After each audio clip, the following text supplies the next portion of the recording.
Alright guys, let's continue. I'm back. I had my hair cut. So let's go finish Garbet's quest. Okay, so we just came down to the lower floor of the raft. What does this do? Scuttling charge. This scuttling charge is very old. The case is cracked and leaking, and you can see exposed wires underneath. A large red toggle switch serves as a safety. It is currently set to armed.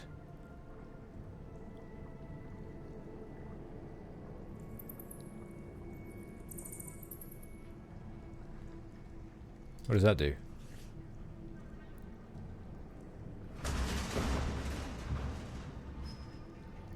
The switch snaps to disarmed. Seattle, what are you doing? Flipping the toggle switch. But I thought we were going to aid the mutiny. Are we going back to my old plan?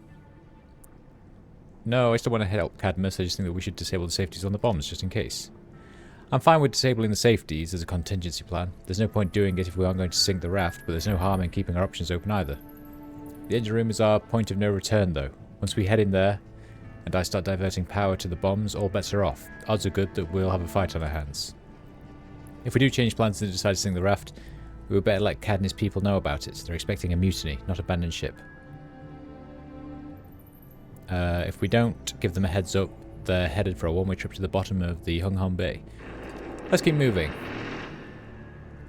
Okay, noted. Don't do that. Naughty. Oh.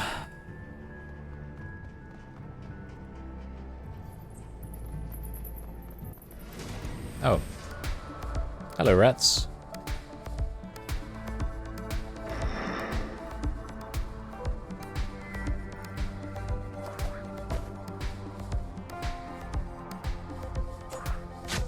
Stop it.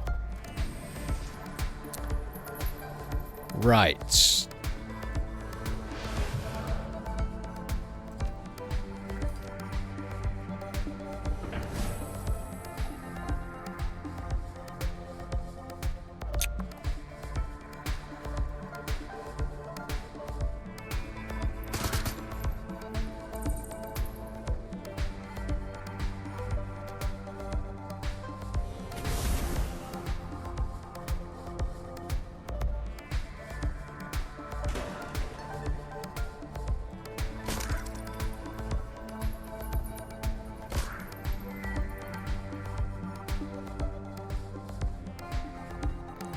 Well, they really want to go over there, don't they? 7 damage, fuck. 3 damage, fuck.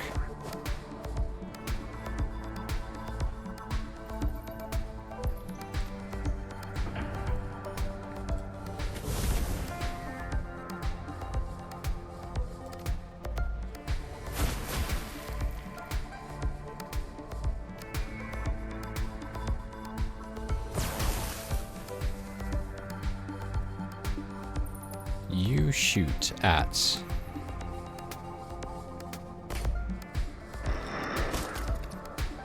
Stop missing.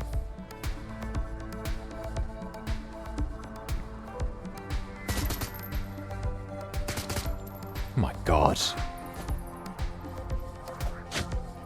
You deserved that, Gobbets.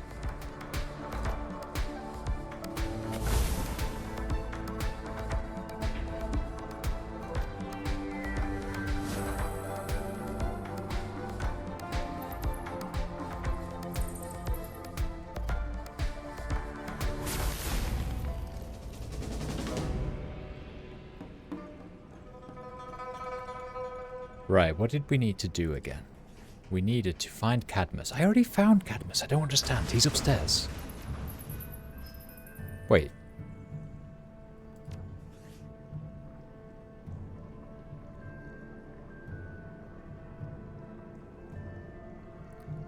It definitely was Cadmus we met, right?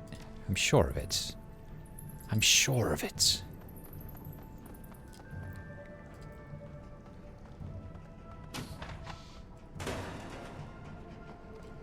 Right, ignore the scuttling charges. We don't want to do that. I will take that.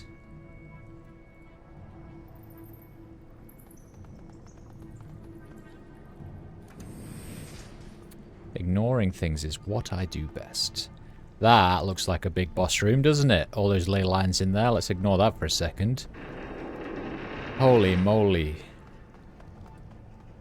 Guaca. Rigatoni.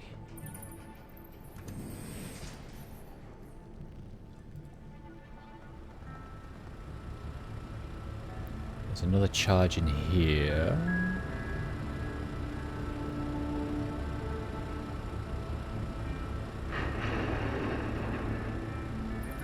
An old relay switch box hangs off the wall. The plastic exterior of the case is broken in numerous places, and a jumble of wires spill out of the cracks.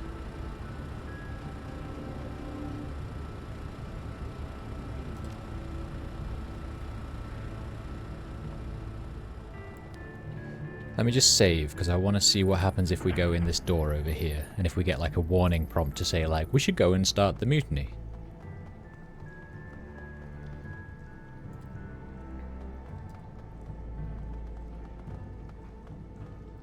The door is heavy. It could easily be barred to prevent outside intrusion, but instead stands ajar, almost as if it's inviting you in. That's Malvina's old cabin, the seat of power for the sinking ship. That's where the Rat King is going to be. Once we go in there, we're going to be in this. There's no changing our mind after we've picked a fight with that thing. What do you say, Wolf? Are we doing this or not?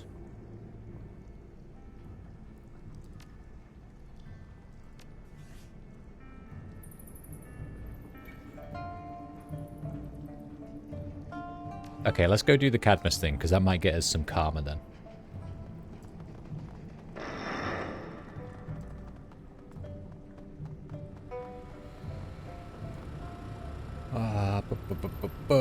Twice mutiny. The alarm system blares once, then twice. The sound is ear-splitting. Moments later, the distant sound of gunshots filter from above.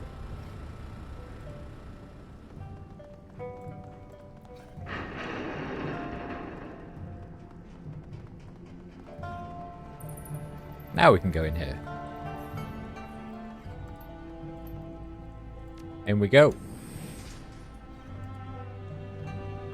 Oh, hello. The thing that looms over you is horrifying, a twisted amalgamation of woman and swarm, knotted and tied together into a single whole. Gobbet. The creature's voice is unnerving. Oh, look at that. Jesus. 1,000 rumbling voices, interwoven and laid on top of Malvina's crisp, cultured speech. You have returned to us, little mouse. You, the instigator of our own ascendancy. The keystone, the source of our unity, the font of power that makes us strong. Your gift to us, little mouse. You gave us what we needed to bring this raft to order. Save me the speech, Malvina, or whatever you are. I'm not here to talk. The new body isn't doing you any favors, by the way. You look like a furry tree stump. The creature leans forward into the light, a fine-featured face with high cheekbones. And piercing eyes stare down at you, the carpet of living vermin that bury the rest of Malvina's head and neck struggle and shriek. Our new body is beauty itself, unity of biology and unity of purpose. Malvina, what happened to you? We are not Malvina, we are one, bound together for all time. We are order out of chaos, the death of entropy, a glorious unity. Oh, fuck this. We're here to kill this thing, not let it talk us to death. Okay.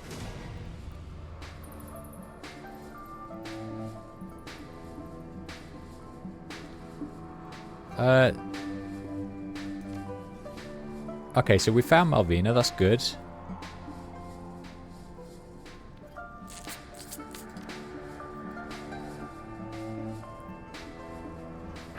Right, what's the plan, guys? Set her on fire?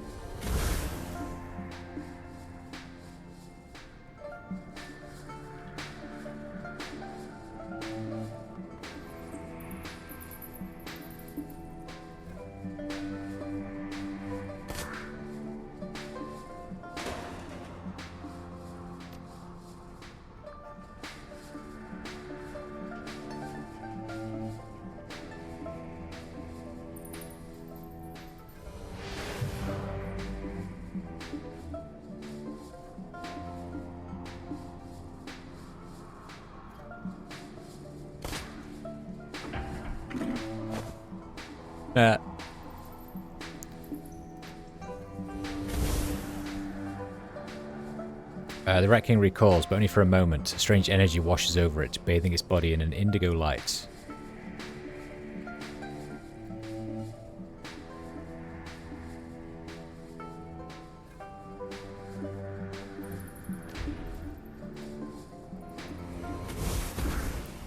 Demon rats. Die, demon rat, die! An ominous chittering noise fills the air.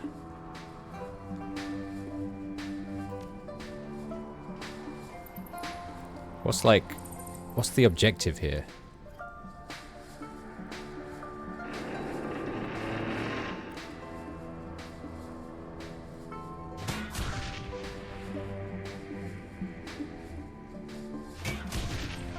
Nice.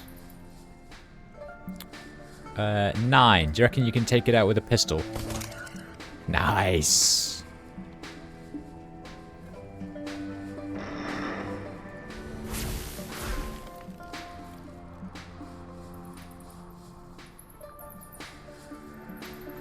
What do you have? You have odds of acid fog. For some reason. Which way are you gonna run? Can it go through that way, do you think? I don't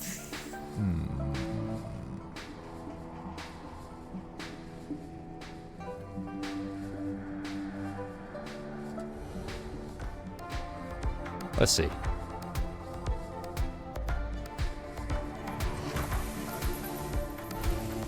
Hey! What's a f?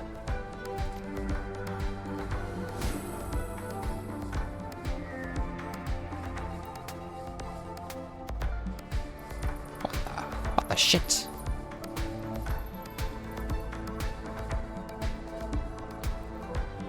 Right. Okay, let's start moving forward because it feels like these are gonna just stay here forever otherwise.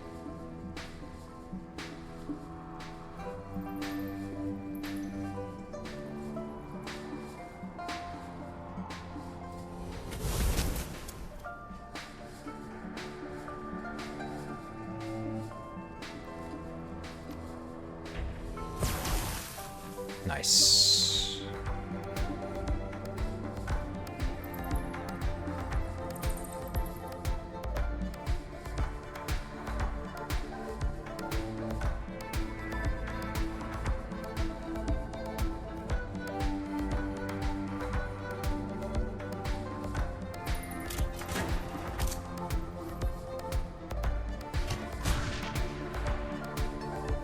Still got it. That's good.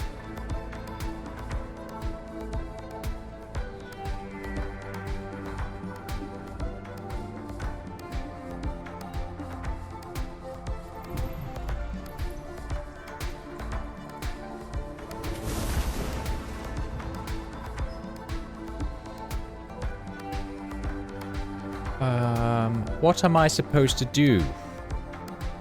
What am I supposed to do?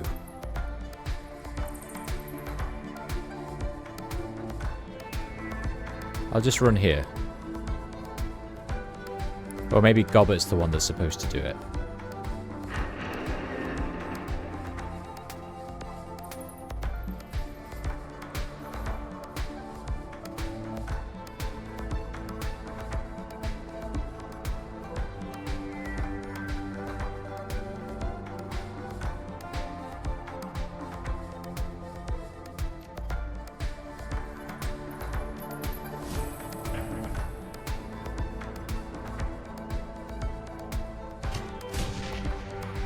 Ow.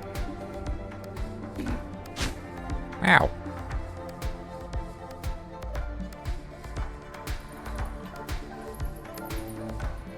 I know we're supposed to steal the thingy, but where's the thingy?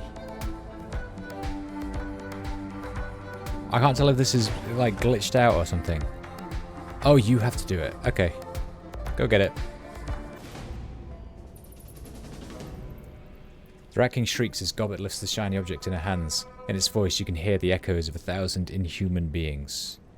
This is interesting. I can feel Malvina's control over the rats, and it's like 1,000 strings connecting her to them, and it feels like one of the Rat King's servitors shudders in place, slowly, Seemingly against its own will, it lifts its head to stare at you.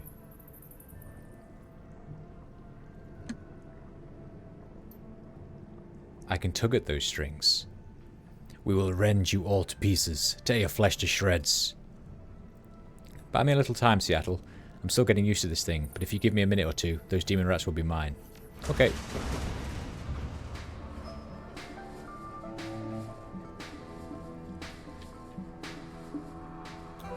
I'm going to haste myself.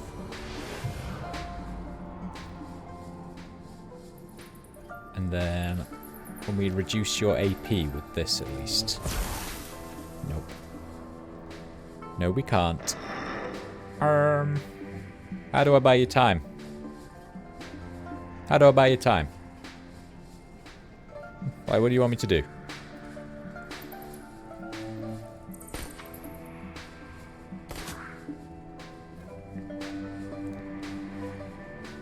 Oh, she can bleed at least. Minus 1 HP per round. Wait, what am I doing? She's immune to that. I could...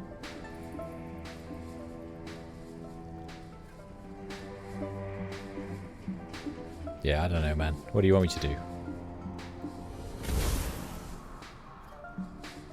Do my guns maybe hurt? No? But you're going to make her bleed, right? Ow! Hey, Malvina, I've got something of yours.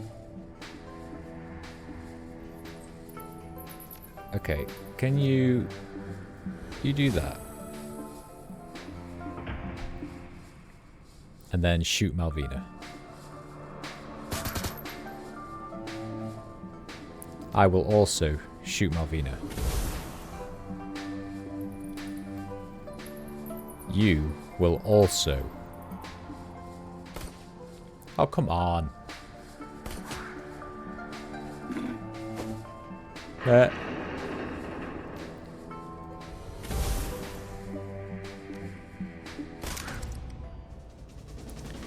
Rat King's body shudders and convulses as you watch. The living carpet of devil rats that forms the majority of its bulk begins to writhe. Malvina opens her mouth to speak, but you'll never know what she was going to say. The only sound that escapes from her throat is a long, ragged scream. With a dawning horror, you come to realize what you're looking at. The devil rats that surround Malvina are turning inwards. She is being eaten alive. Gobbet stares dead-eyed at her former friend as the swarm that is bound to her rips her body apart. Black blood pours in rivers to the aluminium-lined floor. Come on, Gobbet, let's get out of here. You go if you want to. I'm watching this. I owe Malvina that much. The ghastly feast unfolding before you continues long after Malvina's screams have died away. Finally satisfied, Gobbet nods at you. The raft is ours. It's over.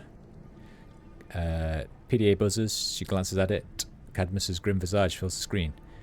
I don't know what you just did, but whatever it was, it worked. Those rat things turned on Malvina's loyalists. And then, when they got done eating them, they started eating each other. Yeah, I know. I told them to, right after I did the same to the Rat King. Malvina's dead, Cat. You did good, Gobbet. You and your friends. We won. Come up topside. Celebrations in order. No, Cat. No celebrations and no milling around. You can keep this place. I'm done with it. Too many bad memories. Besides all of that, you've got a hell of a mess on your hands. I'll be damned if I'm going to help clean it up.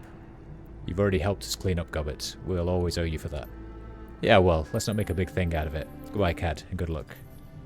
Captain Jomo's still waiting outside. Ready to go home? Beyond ready. And this stupid thing is taking a one-way trip to the bottom of the bay. Good call. Come on, Seattle. Let's go home.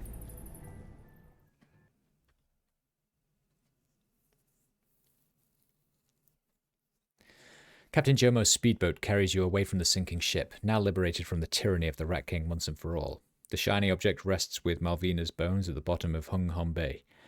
Gobbet stares back at the raft as it recedes into the distance. Her expression is at once happy and sad.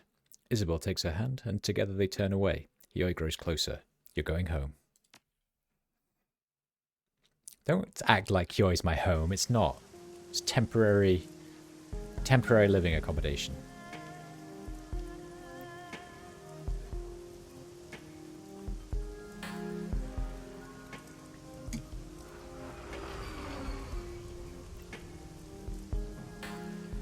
Your comlink chirps and Kindly Cheng's rusty voice slides through the speaker. You can hear the sound of mahjong players laughing in the background. It's Auntie Cheng, dear.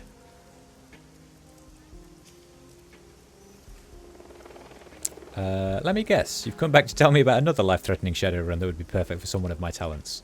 It's not a job, Wolf. It's information. I have a lead on the location of the plastic-faced man. The man we saw in the surveillance footage meeting Raymond Black at the tea house on the docks.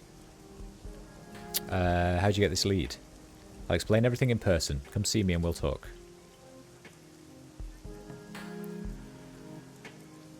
Your experience has increased your ability to operate in dangerous situations. Fuck yeah!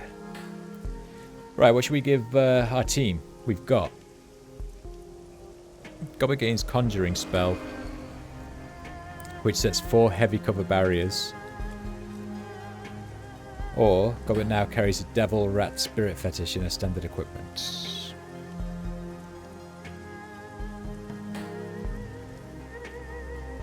Yes. He gets all of Crochet's firearm systems now PS2 armor, or clawed feet, nope, guns. You get Red Samurai. Gaichu's metal stance now provides a light cover bonus, preventing critical hits in the open, or he exudes a cloud of disease spores, damaging nearby enemies. Base damage 16 with an ongoing 3. Oh, yes. Let's make him a stinky boy. Lethal Force. Full auto no longer has a minus 10%. Or a melee shock baton, no. And you get Sabotage. Or Espionage. Yep. Sweet. Right, let's go play Talking Simulator again. We have everyone to talk to. The young troll bouncer is as far from alert as he's likely ever been. Men and women pass through the front door without earning even a glance from Freddy. He just taps away at a screen of a tablet, oblivious to the world. I think someone just carried in a nuke, Freddy. Uh-huh. Snap out of it. Oh, it's you. Sorry about that. Just making some final arrangements. My father thinks I'm not ready for the big time. He thinks I'm not strong enough or resourceful enough or whatever. But I'm proving him wrong already. See, I've got it all figured out. The Hell Thunder crew has been spotted to the south mostly, out among the islands there. The Star Ferry service operates all through that region, so I just need to head down to Stanley and start hopping ferries until I hear the drums. They play the drums, did you know that? That's why I've been practicing. I've got a plus-size capsule reserved at the Dynasty Mansions in Stanley, and I got enough cash to cover that and the ferry rides for about 2 months. And get this, Stanley's also known as Chek Chu, which means bandits post. Why? Because of pirates. It's a sign, I'm telling you. I've also got a lead on someone with the Tolo Vori down there, who may be able to help. He's got connections inside Yamatetsu, and they pretty much run the Marine Department these days. They monitor the ships coming and going, so if pirates hit, they'll know. And once they know, my guy will make sure I know. It's all coming together. I'll show my bar what I'm made of. I'm leaving as soon as I get my loose ends tied up.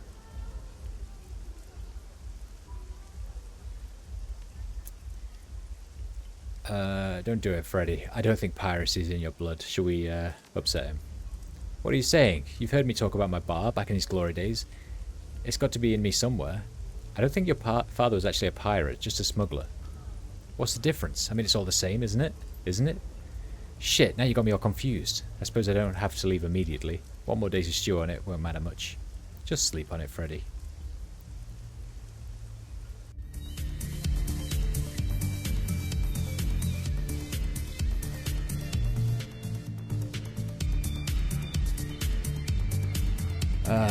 Come to a decision. And you're going to lay it on me, I take it. I thought you might understand, so here it is. I can't do it any longer. I can't keep on going this way. I'm just so tired, and not just because of the dreams disturbing my sleep at night. I was weary of this world long before that. If anything, the dreams simply serve to underscore the truth. I don't belong here.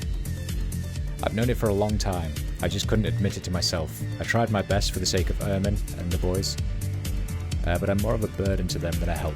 Better for me to be out of their hair. This just isn't my world anymore. Likely it never was. But maybe there's a world out there for me, somewhere on the water. Or maybe the only world for me is back in the past. All I know that it's not here. When my number is up, whether it's tomorrow or years from now, I'll just slip into the water. Less of a burden in death than I was in life. Simple and neat. The tide is going out. It's time I went with it. Nobody ever found peace by running, Henry. I'm not running away. I'm running to. If there's a better life for me out there, can you really begrudge me for trying to find it? You need help, Henry. Everyone does, and you won't find it alone. Help? It's true, I haven't been feeling myself ever since those dreams started. I just thought my eyes were finally being opened.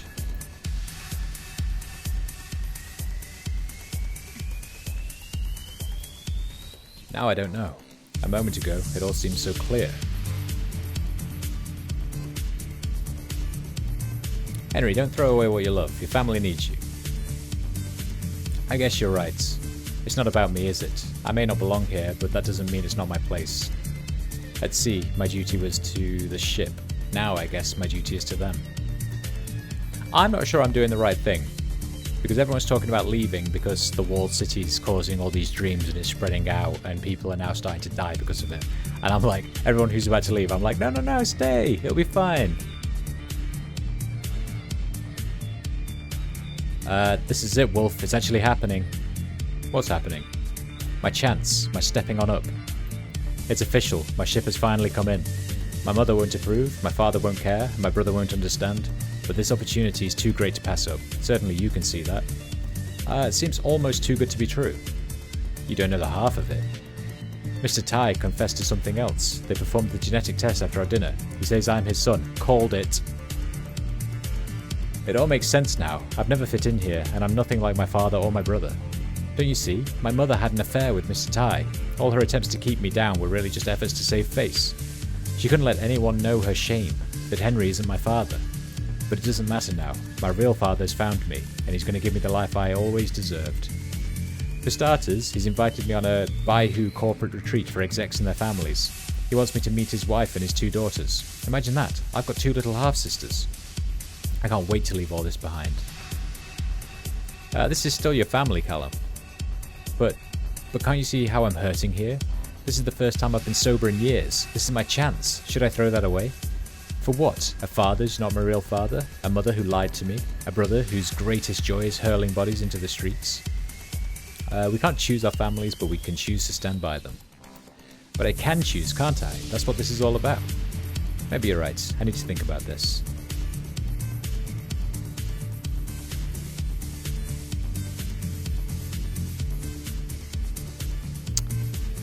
There's a lot at stake here, and that world isn't always as it seems. Think about it for a while. Thanks, Wolf. I will. There we go. I'll not tell him outright to not do it, but I'll tell him to have a little think about it.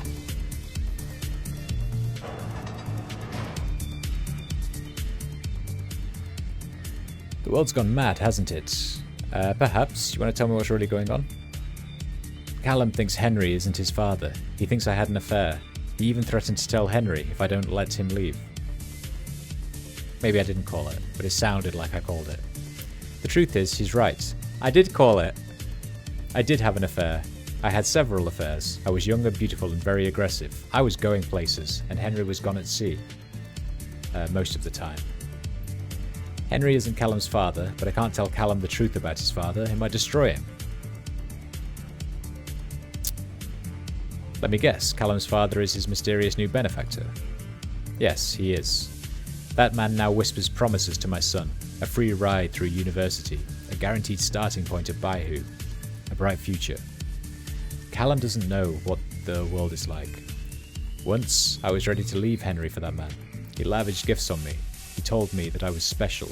Maybe he really did love me.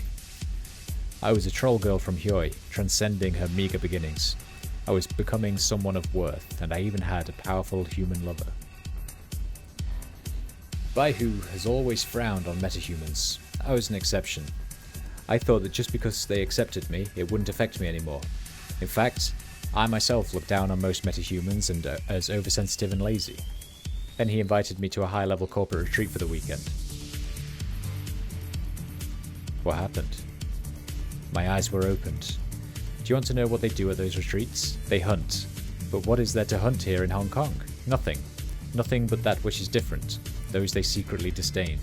Those they see as animals. They hunt poor metahumans. Oh.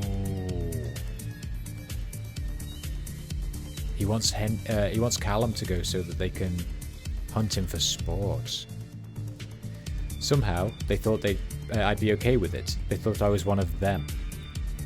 They don't kill their prey. It's more satisfying to let them live, knowing their victims are powerless to find justice.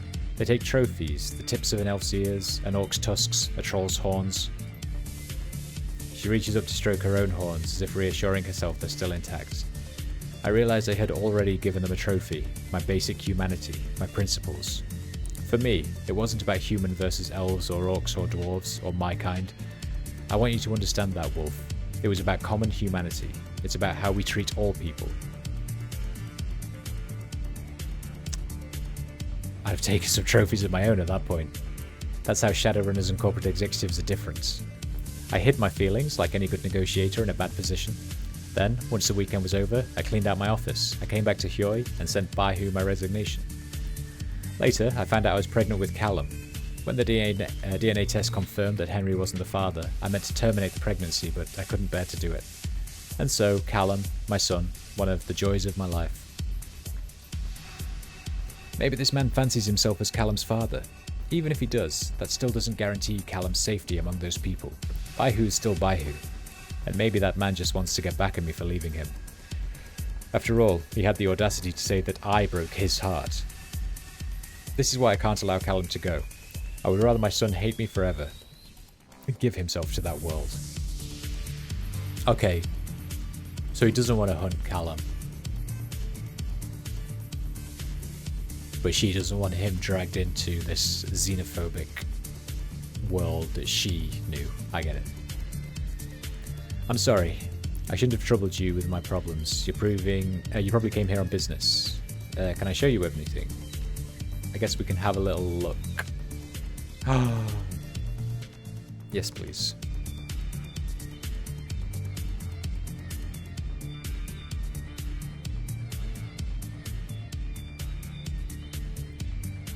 I don't think I want anything else.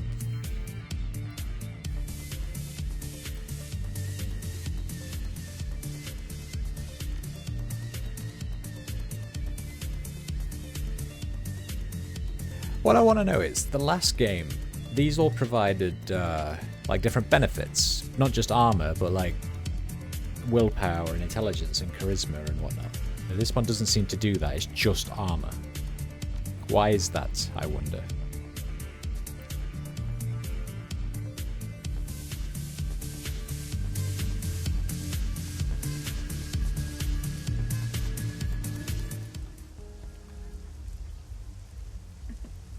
How are we looking now, anyway?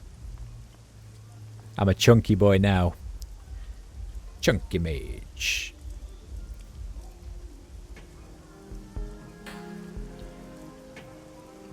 Let's come and speak to Spider Shen. Spider Shen, Spider Shen. As you approach Shen's boat, you spot a number of children peeking out of the below deck area.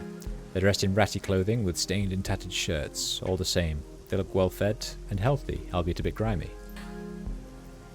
Make sure the bilge pump is reconnected after you re-oil it. I don't want to slowly sink to the bottom of the river because you decided to cut corners. They're not the most skilled assistants, but I like being able to keep them fed. What can I do for you? Where'd you find the kids? I didn't. They found me. They heard about the Triad monk who'll feed kids in exchange for odd jobs. After meeting the rest of my crew, I think they got a little bit infatuated. They think I don't hear it. I think I don't hear it when they play it being Spider, Shen, and White Ming, but I do. Should they be idolizing Triad members? Who the hell else are they going to look up to out here? Corporate wage slaves? Overbearing, self-important rent-a-cops? At least they stand a chance of joining a Triad and making something of themselves. Anything else is a pipe dream. For anybody on the outskirts, you can't move up. You can't become a citizen. You're just a body to be exploited. Spare parts, cheap labour, a medical test subject that gets kidnapped off the street. You're a Shadowrunner. You know how it is. Fight to survive or get crushed. I remember what it was like to be those kids. Nobody cares if you live or die. I told myself that when I started to make it, I'd give back to the community. That's how the Triads started, you know? Self-protection and community service. If we can't help out our community, we're no better than the Megas. Here I was thinking you were a bad monk. I am a bad monk. Sure, I meditate and say the sutras. But that whole vow of non-violence thing, that's the lesson I keep forgetting. What it comes down to, though, is that I don't care. I didn't become a monk because I was a true believer. I did it because I was a ticket. Blah, blah, blah, blah. I did it because it was a ticket out of the gutter. The skills I learned here, I can use to improve things here. That seems awfully mercenary of you. You're at the edge of the walled city, Wolf. That's the kind of hellhole that gets created when we let the Megas get their way. I've had people moralize and preach at me about being a better person. To hell with that. You know what happens to nice people who aren't rich? They get killed. They get kidnapped, they get taken advantage of and shoved in a dark hole that they can't climb out of, just because it saves a few pennies for someone who already has wealth beyond measure.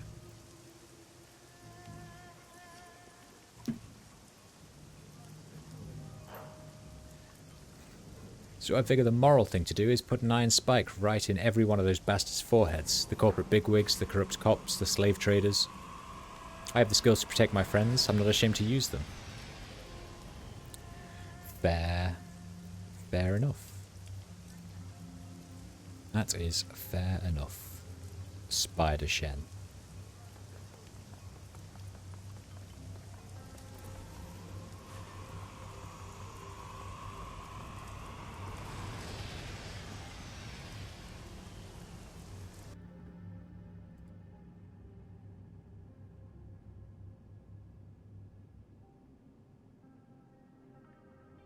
I thought we were done with this guy. Okay. Hey, Wolf. Big typhoon on the way. Better batten down the hatches. It's going to be a kicker. What's the deal with the typhoon? It's your first typhoon, isn't it? Typhoons grow out in the Pacific. Then they come crashing into the coast. The biggest ones hit Category 7. Real monsters. Unreal. This one's just a wet huffer. Streets are going to flood. Aircraft will be grounded. This one's awakened, so get ready for a lot of communication interference. And get your galoshes. It's going to be wet. Good time for running in storms. All that wind and rain obscures surveillance. The curfew clears the streets. Cops and security contractors are all tied up. We're at sea level here. What will the storm surge do to Huey? Nothing. The Zhirang Wall will seal all of Victoria Harbour behind a big concrete breakwater. It shuts down the harbour and keeps the sea level constant. Have you seen the harbour wall activated before? It's a miracle of engineering. It'll stop a 2-metre surge with 7-metre wind waves. I'm surprised you're not throwing a typhoon party. Nobody's in the mood for it and I'm not either. These dreams are driving everyone crazy. Fortunately, I have special training for dealing with dreams. Who are you, Ambrose? Really? I'm Ambrose Rokotansky. I'm the doctor around here. Anyone else I might have been is dead and gone. There's no such person as Ambrose Rokotansky, is there? Maybe I wasn't born with that name. Maybe Icebreaker's just a notorious and secretive Kong runner who vanished with his team. Maybe I never worked for him. Maybe I did. I'll tell you what's real. This clinic's real. What I do here is real. This place is as real as it comes. Karen was real. She was my friend, and the heart of my story. That's real too. As far as the rest, well, some stories are too dangerous to tell. Why did you leave Chicago, really? Maybe it wasn't Chicago I left. There's been a lot of mixing in the UCAS Midwest. It's a big territory that my accent could be from. Maybe I crossed someone. The Mafia, Ares, the Russians, Stuffershack. Maybe saying that my old hood is inside the Chicago containment zone is just a way to cover my tracks. Go Bears. What really happened to your team? Things went bad, we got ambushed. I must not have been doing a good job of Overwatch. That ambush killed everyone else. Eventually, it even killed Karen. My liver and kidneys are machines in my wheelchair. I've lost about half my body. I'm in chronic pain, and every night it's the same thing. Nightmares. They never end.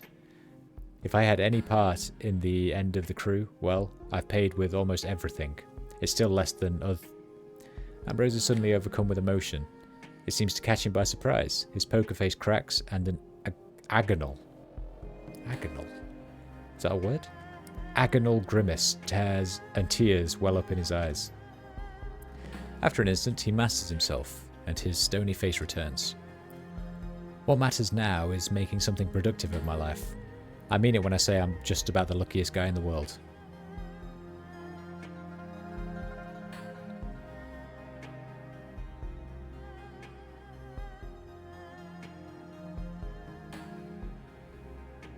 Are you saying you had some part in the ambush? I'm not saying anything at all. It's all ancient history, Wolf. In the Mustang photo, is that your son? That's me when I was younger. Look at the timestamp. It was taken in 2034. I don't have a son. I don't have anyone back in the UCAS. I never did. I've got nothing else to say about it. I hope you can understand that. Okay. Damn, that was a good car. Do you know anything about an Archaeopteryx on the BBS? What, like the bird?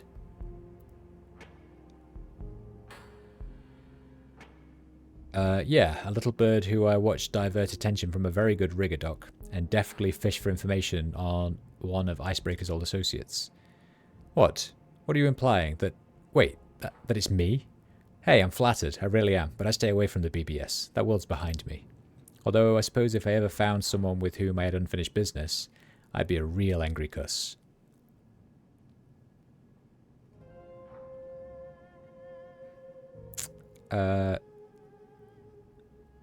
Very well, Ambrose. Keep your mysteries. I will.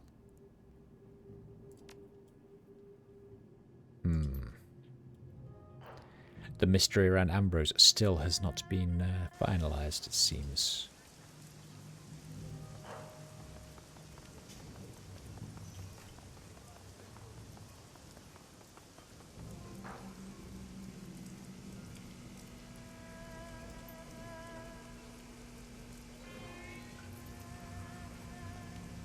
Hey Wolf, I just wanted to say I'm sorry. I didn't mean to put anyone in danger. Just keep your mouth shut in future. Don't make me ask you again. I guess Shadowrunning's a darker business than I thought. It is what it is. You just have to play by certain rules.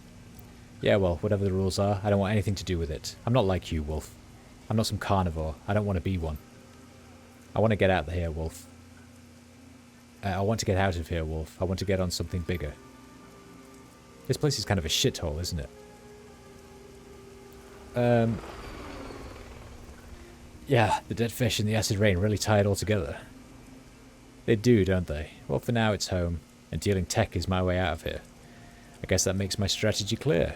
Welcome to the Tech Palace, Wolf. What useless junk can I sell you? What have you got? Ooh, street operative. Don't mind if I do.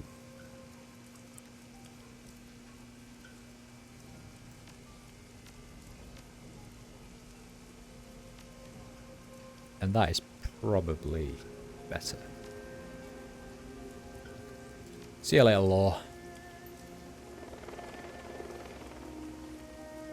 Yeah, that looks better than the big chunky boy. That other outfit was not me. Ooh, a cred stick. 54. I'm rich.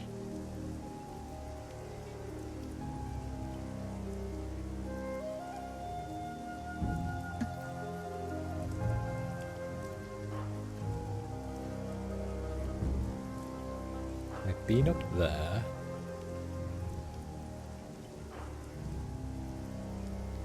She wants me to go there. Which I can do, I suppose. I'll save first, though. And I'll do it at the end, after I've visited everyone. think he doesn't talk to me anymore, does he? Nah, he doesn't like me. These guys all say the same shit. I'm pretty certain. Look who's back. Why don't you go egg a car or something? Hi, everyone. Enjoy his visit. Sorry to interrupt. I was just wondering if you're still having the dreams. Don't you have anything better to do? Yes, we're having the dreams. However, they've gotten worse. Let's not go into detail.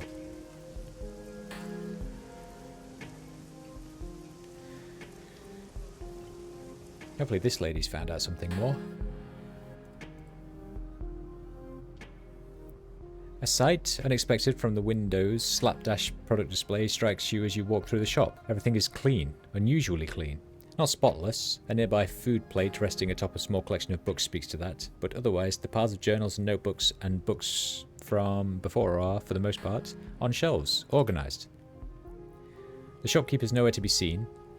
You don't remember whether an open sign was on the front of the door, but the handle turned easily enough. Someone must be here. What do you mean shopkeeper's not around? Like, she's right there. I'm talking to her. You hear a thump followed by a shit. Wolf.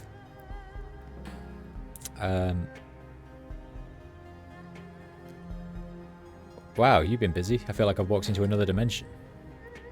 I was getting hounded by some of my regular patrons, and maybe a sanitation officer or two. That doesn't matter, Wolf. I found it. The thing we've been searching for. I know what's happening inside the walled city. I'm all ears. The Yama Kings. They're real. That is a big leap from imaginary monsters. I'm serious. You know me, I'm the last person to start believing in Santa Claus, much less my mother's ravings, but this is solid. The Yama Kings are real, and they're coming. They've been on their way to the walled city since the place was built. The dreams, the portents of their coming, omens manifested as dreams. I'm not convinced. Just think about it. The strange things that we've been dreaming, the sensations, the hunger, asleep or awake, it affects us all the time, anywhere. The connection? We're all in or near the walled city, itself a beacon for disaster. Something, or some things, have noticed the city, and now we're noticing them. Then everything that's happened in the walled city has been the Yama Kings all along. Not quite. I don't think the Yama Kings are the cause of the walled city's corruption. They're the effect. Something in the walled city has so polluted the feng shui of the place that it's acting as a magnet for malevolent astral beings.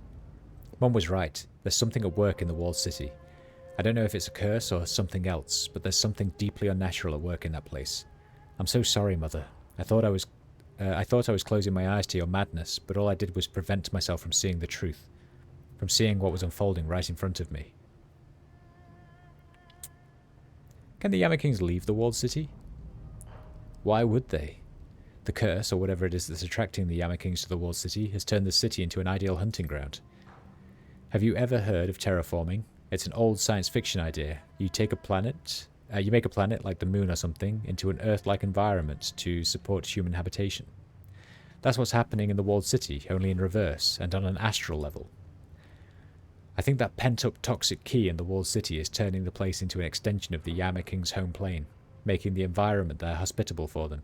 They won't range beyond it for the same reason why you wouldn't leave a bathysphere in the deep ocean. Bathysphere. But as we've seen, that corruption is spreading.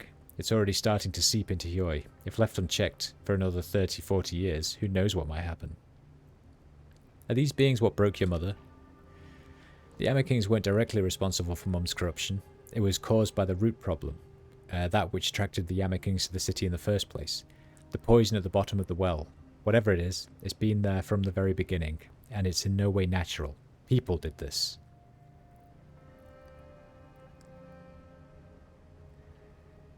I suppose we can take some comfort in knowing that your mother was under the influence of something else. She wasn't herself.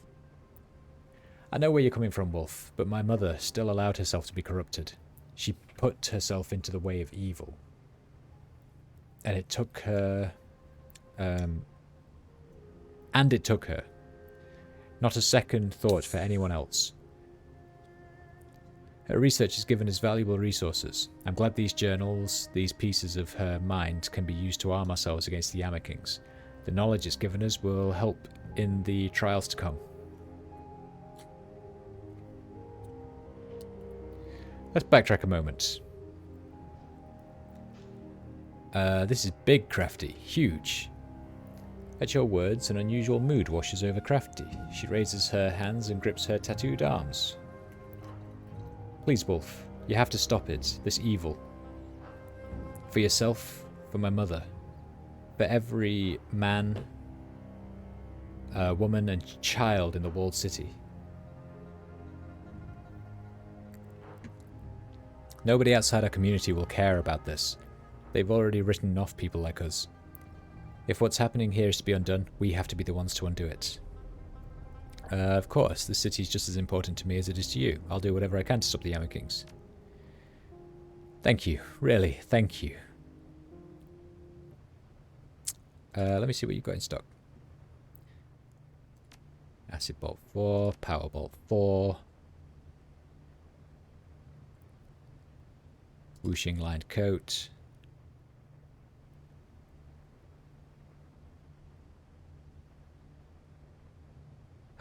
Fireball 3. Mana Bolt 4.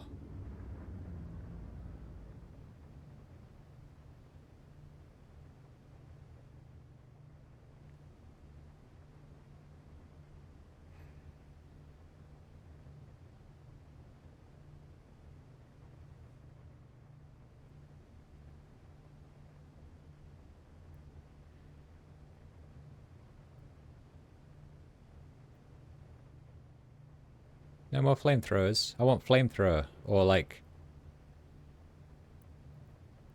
Haste 4. Yes.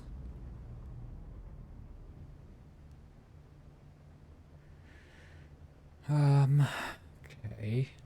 Was there definitely no flamethrower 4? Flamethrower 2. Flamethrower 3. Flamethrower 4 it was, I just missed it. It's real dumb. Right, if I confirm that, and then I say I want to wear the whooshing lined coat,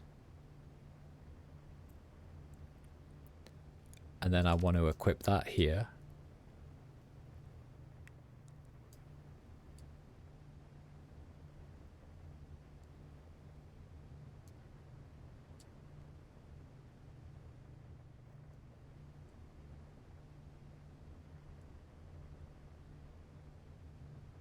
was there a... What's that? Lightning bolt 4 that I maybe missed.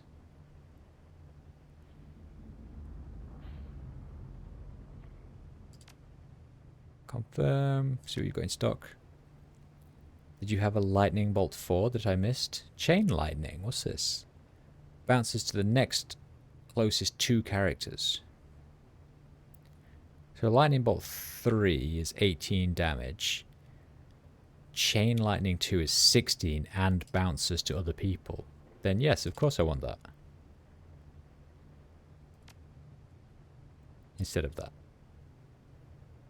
Because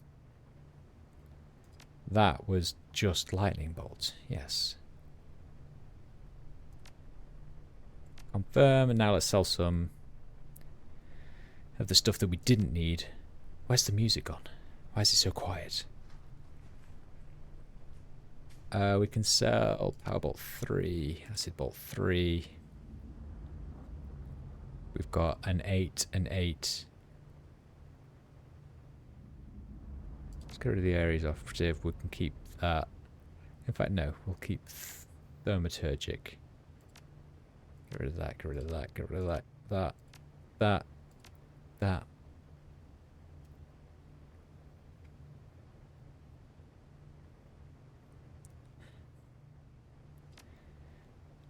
Sold.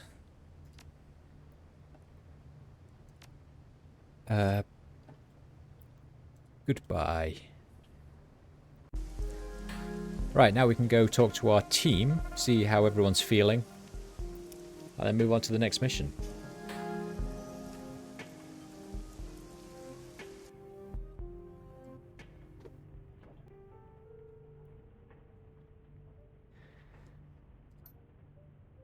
One unread message. More note. Aha! That's the unread message. Wolf, while I was blazing through my mum's journals, something struck me. We spent so much time reading about the walled city that we haven't thought to look at it, to paint a picture with the information we've been gathering. So I contacted a friend of mine, Riley, a Decker, and asked her to pull some data for me. Her results were surprising, and for what it's worth, I think we're onto something. Riley dug up records of things like reported sleep disturbances, psychotic breaks, HKPF responses to cult activities. She found that they all formed a classic bullseye heat pattern around the walled city. She couldn't find any data from within the walled city itself, but the outside data was still enough to establish a pattern inside the slum. This has got to be more than a coincidence. It's too unnatural to be attributed to anything else. I don't know what it means yet, but I've got my nose to the books. I'll let you know when I find out. One more thing. The last email I sent you, the one with my mother's notes. I went ahead and reread it, and that took me back to the source text, and I was able to pull something else from her list. This isn't much, but it seems to be pretty consistent across her ramblings. If I'm reading it right, it's kind of like a set of rules that govern the interactions of the Yama Kings. It's surprisingly bureaucratic if I'm reading it right. The most interesting tidbit is this. There's something here about the Kings being unable to back down in a deal. It's like, if they give an inch, they forfeit everything. From what I'm reading, the Yama Kings have their own code of laws. If they don't have to follow them, but they don't have to follow them unless you know how to call them in on it. Like, they break the rules all the time, but if you can't cite chapter and verse of which rule they're breaking, it doesn't matter to them. Approach from a place of wisdom, though, and you can bind them with their own laws. Anyway, this is all really arcane stuff, but I think there might be something here. I can't vouch for any of it, obviously. When you take a step back, it all sounds like crazy talk. But one thing that I can tell for you for certain, my mother believed it was true. If anything else comes up, you'll be the first to know.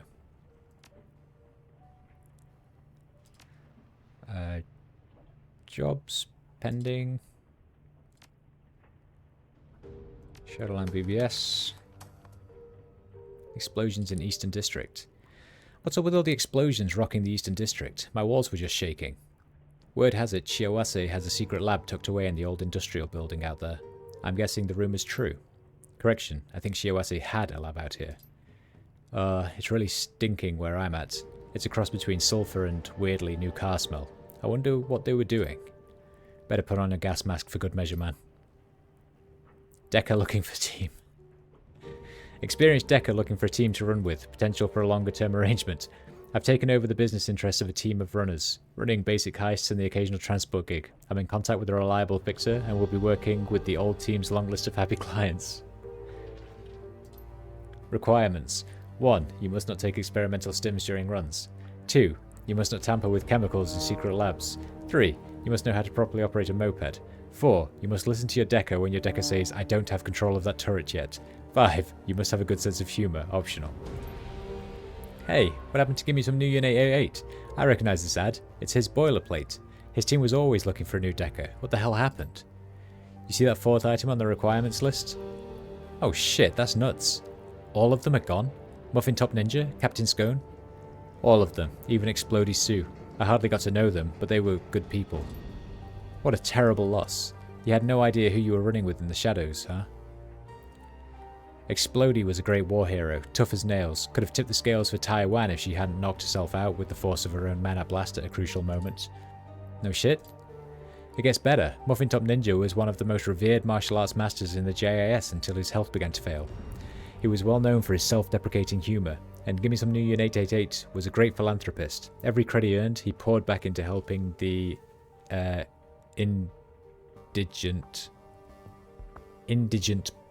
I don't know what that word means, population of the walled city where he grew up. And Captain Scone? I kinda chuckled at his name, but now I'm thinking there's more to it. I'll say he was a Scottish separatist who campaigned tirelessly for the restoration of his country. When his activism drew too many enemies, he fled and became a pillar of the Scottish expat community in Hong Kong. As for his name, think Stone of Scone.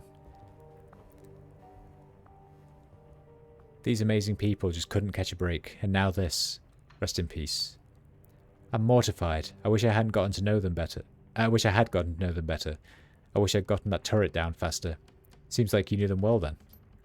I suppose so. I'm a decker who responded to one of their first ads. My gut said not to join them, but we developed a lot of mutual respect over the years. I never thought I'd live to see one of their deckers live. Well, although it would make 2 deckers, I don't suppose you'd like to team up. I don't think so, no. Aw, so that's the end of that thread as well. What a story. What an arc. Hey, where's... Where is everyone?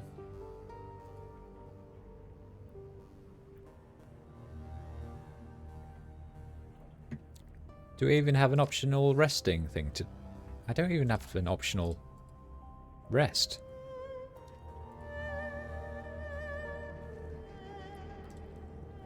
Hello, everyone?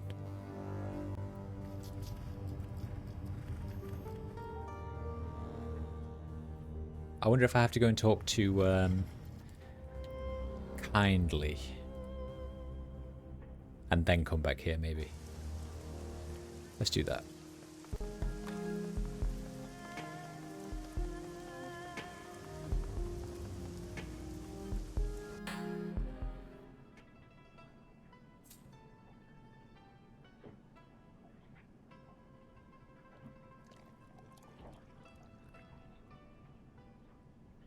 Kindly Cheng sits in the midst of emptying 2 plastic shopping bags when you enter. She places the contents in a pile on her mahjong table.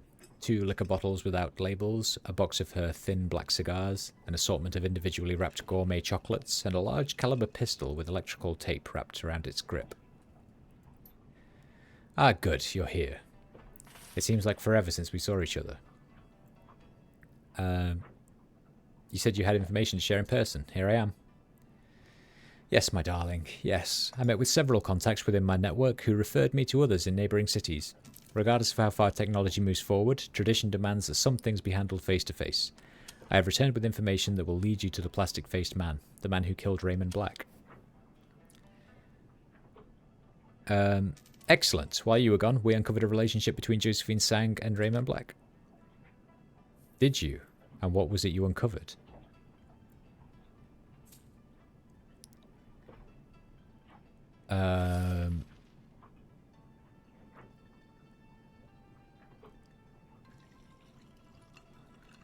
The man who raised us isn't Raymond Black. He's Edward Sang, the son of Josephine Sang. You were raised by Josephine's son? That explains where Edward went when he disappeared years ago. Seattle. Any idea why? No, just that he went missing after Josephine completed rebuilding the walled city. That was in the early 30s. You realise what this means, don't you, my sweet? That inbred little goat whore was cold enough to have her own son executed.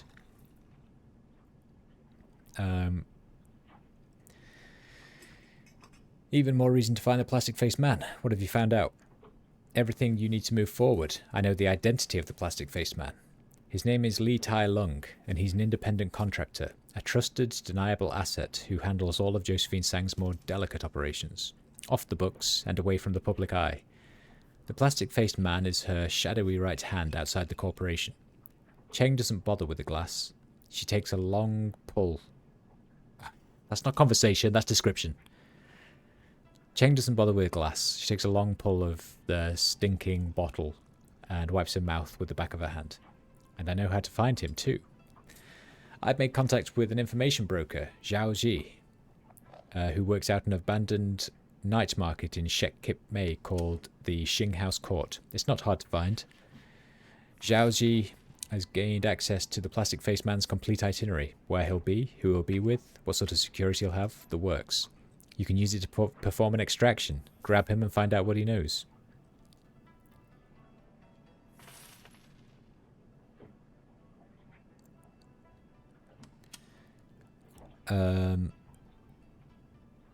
Did you find out why Lee has a face made of plastic? It's not just his face. Lee Tai Lung's entire skull is synthetic. He's designed himself to be the perfect corporate operative. He's installed a unique piece of headwear, you see. It allocates and compartmentalizes client-related memories so that they can be erased upon completion of a job. As an added security measure, this cortical implant will wipe his memory if it detects that he's been captured. Seriously? He can just wipe out everything having to do with Sang Mechanical Services? It's all part of his branding, apparently. Unless you can find a way around the cortical implant, you'll have no way to extract the information he has and figure out what happened to Raymond Black. Now, I've done my part in this, darling. You need to find a way to neutralize that device. I know a way. I've heard of something like this before. I met someone in the Matrix who had to shirk a similar memory wipe implant once. It was a requirement for a big job and she pulled it off. Keep talking. Her handle is Dreamland, and I know where to find her. All we have to do is convince her to give up the secret of how she did it. Okay, Isabel and I'll go to Dreamland before we hit the information broker. Then we grab the plastic face man. No matter who you choose to help snatch this guy, I'm going to be there when you extract the information from him about Raymond. You got it? We should all be there. I know that I want to see this. Very good, my darlings. Now listen to me. After you get what you need from the plastic face man, I want you to end him. You understand? I need to send a very clear message that this is what happens when you mess with Kindly Cheng's operations. With Kindly Cheng's people. Josephine takes Nightjar, I take her plastic-faced man. Once you snatch the plastic-faced man, Sang will know something is happening, and events will unfold very quickly after that. You'd best close out any pressing business you have before heading to Shek Kip Mei to see Zhao Ji. Do you understand? Once I snatch the plastic-faced man, I turn off the lights in the Shadowrun store and lock the door. Check. Such a colourful way of saying it. Just be sure your affairs are in order before you head to see the information broker. That sounds like Endgame. We have a bunch of missions to do before then.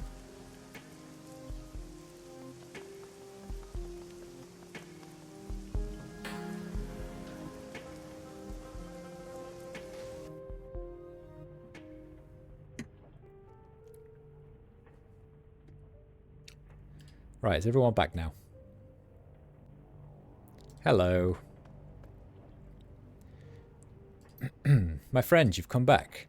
He turns to face you. His boots are off and you can see the metallic gleam of his feet. I wasn't convinced that you'd want to continue our little chats after the last time. I'm glad that I was wrong. Are you kidding? I wouldn't miss on our talks for all the world. I'm pleased to hear you say so. I rather enjoy them myself. So, what will we talk about? Any thoughts on the last run? No, I wasn't there, remember? I spent the evening here in my shop designing a new manipulator. What's up with your feet? The replacements that I had fitted with all those many years ago, they've been modified somewhat between then and now, as you can see. Improved. What animal did you base your design on? The claws were inspired by a harpy eagle, quite a majestic creature. A hunter of primates, you know. He smiles. The quantity was driven by artistic license, impractical perhaps, but they pleased me all the same.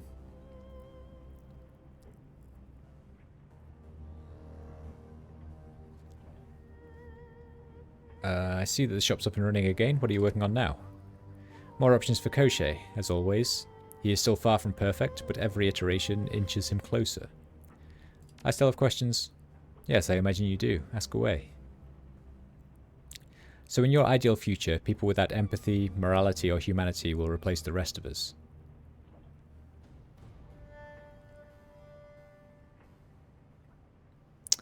Wait, you said that you were diagnosed as a psychopath when you were 8. What led to that diagnosis? My mother had me tested. She'd always kept a watchful eye on me, obsessively so, truth be told. It was a rather poor way to experience childhood. Why was she watching you? What did you do? Very little. She blew my childhood behaviours out of proportion, I'm afraid. The woman had always been motivated by fear. She had her reasons, I suppose. Define very little for me. A neighbour had a pet rooster. It would crow at strange hours and wake me up. It woke everybody else up. We all hated that rooster. So one day, I cut its throat with a hobby knife. Did this bird have a name? Chanticleer, I suppose that my neighbour thought himself very clever. He was a self-congratulatory fool, and his bird was a pest, so I gave it the send-off that it deserved. I think it probably is an overreaction, but since I want him to like me, I'm going to go with... Sorry, I feel like it's definitely not the way to go, Rector. But I am going to say that it was just an overreaction. To me as well, but I think that she was more disturbed by what I had done to the body. I was studying it, you see. The internal structure, the underlying anatomy of the wings and neck and breast. I found that the hobby knife made an excellent scalpel. It was all very informative until I was caught.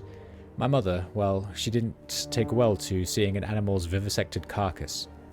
One look and I could see in her eyes grim certainty and a sense of righteous justification for a lifetime of suspicion. She hauled me before a psychiatrist the next day. So after you were diagnosed, what happened? I learned what was expected of me. The doctor was very helpful in that regard. He offered false hope and placebos and false promises that he could cure me if my family met his price. And to me, he offered an escape. All I had to do was play along and my problems would be solved. It wasn't difficult to pretend that I had been cured. Once I understood the outward signs that my mother was looking for, I was able to ape them well enough. In time, my mother came around. Yeah, I'd have done the same thing. Of course you would have. Anyone would. Not everybody would succeed, of course. At the risk of sounding immodest, my natural talents for acting and mimicry are quite impressive. And I had an incentive to play in my role. My grandfather lived out his final days in Black Dolphin Prison. Do you know the place? I've heard stories. It is a storied place, one of the most appalling detainment facilities in Russia. And that is saying quite a lot.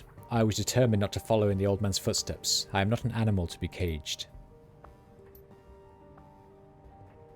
In my case... in any case, there you have it. I am glossing over many of the details, of course, but I'd rather not discuss my childhood any further. Instead, let us think to the future and to the promise that it holds. So in your ideal future, people without empathy, morality, or humanity will replace the rest of us. That sound about right? Yes, people like me. Tell me, my friend, how does that make you feel? What is your gut reaction to the vision that I've shared with you?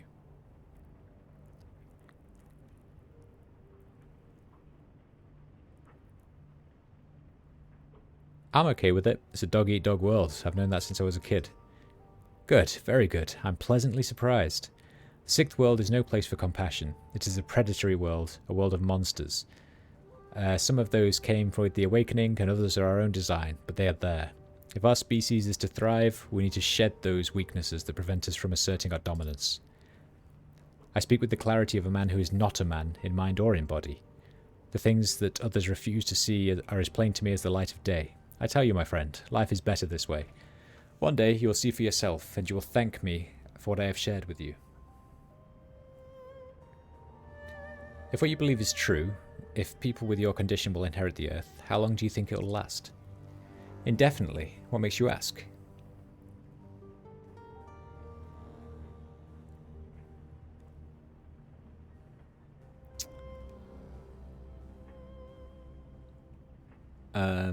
Intellectual curiosity. You can understand that, right? Of course, my friend, of course. Let us assume, for the sake of argument, that a group of people with my condition would prove incompatible in some way. I will concede that we would feel no compunctions about going to war with one another. That said, I don't think that this is the most likely outcome. This is the Sixth World, after all. Even if meta-humanity is supplanted by post-humanity, there will be other forces at work in the world. We will not be alone.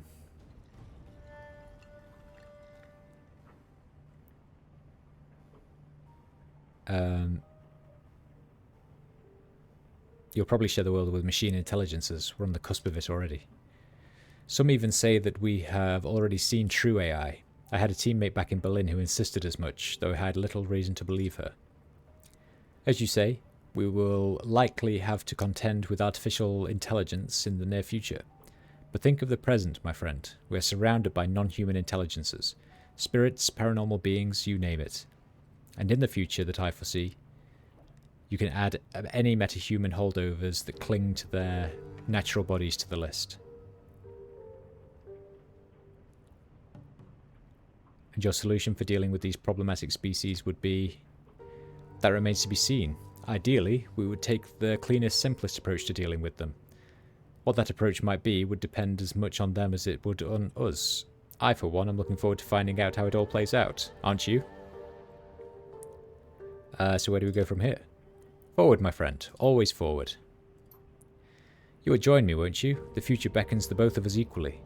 Follow me, and I will guide you into a better tomorrow. I can think of nothing that would please me more.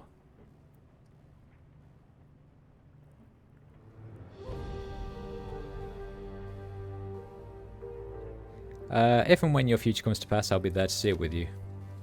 Good. But in the immediate future, there is a small matter of the walled city to contend with. I will, of course, continue to help you as best I can. I need allies as badly as you do, and it is my best interest to keep them alive.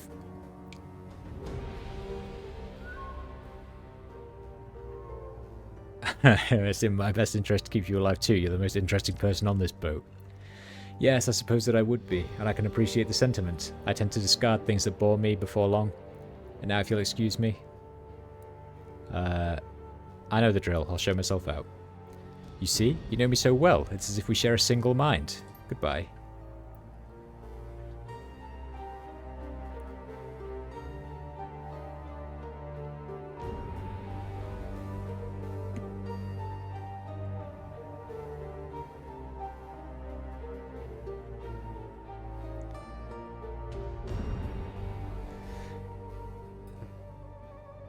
As usual, Gaichu's mementos are piled back into the box to the point of overlapping. One unusual piece lays atop various odds and ends, however, a golden hairpin. The hairpin is delicately crafted, with a long golden stem terminating in the chain of orchids that dangle upon a thin chain. Examining this chain more closely, you observe a thin fibre optic wire twining between the links back up towards the stem. There is a small switch near the base of the stem, undoubtedly connected to the fibre optic wire. Flip the switch. At the touch of your finger, the hairpin springs to life.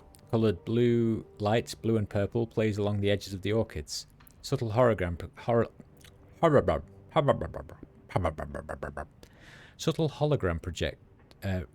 project from the blooms, filling the air with the twinkle of stardust, 1,000 glittering motes.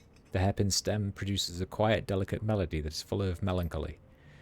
After a moment, the song ends, and the room is once again plunged into a deep silence. Glancing at Gaichu, you see that he has turned his back to you, and you realise that he has stopped breathing.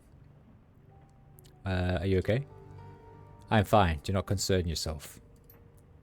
That hairpin belonged to a friend. It was a gift I gave her while we walked along the banks of the Katsura River near Arashiyama. She must have been special. She was, to me anyway. But I have not thought about those days in many years. It was a more innocent time for me. Her name was Sayori. Has he mentioned her before? We met in a spring seminar, an elective on Heian era court poetry. I was trying to eliminate one of the softer electives I needed to complete my degree. Have you ever met someone and known within seconds that you'd be close? Yeah. Then you know the feeling I'm speaking of. Yet there I was, and I knew it. It was not a romantic understanding, but rather that I knew, somehow, that our lives were intertwined. Naturally, we saw more and more of each other over the following weeks, and I suppose friendship turned to something more, as these things do. I did not have many friends, I never have, but she was that and more. She was studying chemistry, which is about as far from global security studies as one can imagine. We had little in common, but it was still more than I really felt with anyone else. It was an unconscious relationship because it was easy. I never needed to think about it. What happened? She did not approve of my plans to join Renraku. She found the youth brigade to be offensive and asked me not to devote my life to military pursuits. But I believed I had to. I had set my course and I could not change my mind. I refused. She left me. Sayori said she could not be with someone that would devote his life to murder. She returned the hairpin and told me to keep it to remind me of her when I was deep in the bowels of Renraku's military service. One way or another, we all end up making sacrifices. Of course, this is the lesson that I have been taught time and again, and no doubt will continue to learn until I die. I keep this to remind myself of the things I have to keep up in pursuit of what we think is best. But few of us ever really know what it is that we want, not truly. We simply grasp at the mirages that we think will fulfill us. Humans tie themselves to other people with the most tenuous of strings, thinking love will fill the emptiness inside us. When that fails, we tell ourselves that it was not meant to be, that fate or destiny would have wrenched us apart. but that is a convenient lie. It's up to us, and only us, to make our futures. So I feel that it would behoove me to never forget the things that I have given up in pursuit of the better option. I do not dwell on the past, nor am I haunted by it, but it would be doing Sayori a disservice to forget what she wanted for me.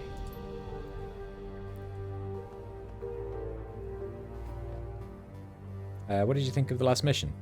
I am not certain what insight I could grant you. I was not present.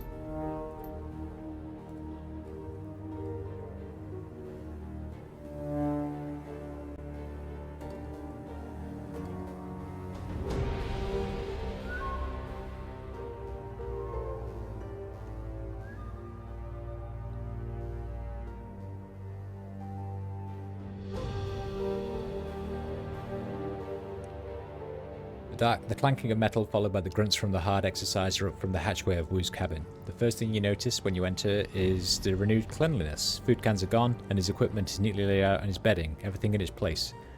The next thing you notice is the smell. It's like a middle school locker room in July. He finishes his jumping jacks and grabs a towel off his bunk. Hey. How's it going? Better.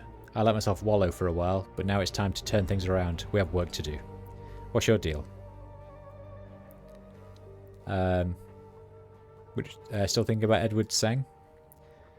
Compartmentalized him. Edward Sang is a topic in a file cabinet in my head. I'm only now thinking about Raymond, finding out what happened to him, what really happened to him. Taking it a moment at a time, huh?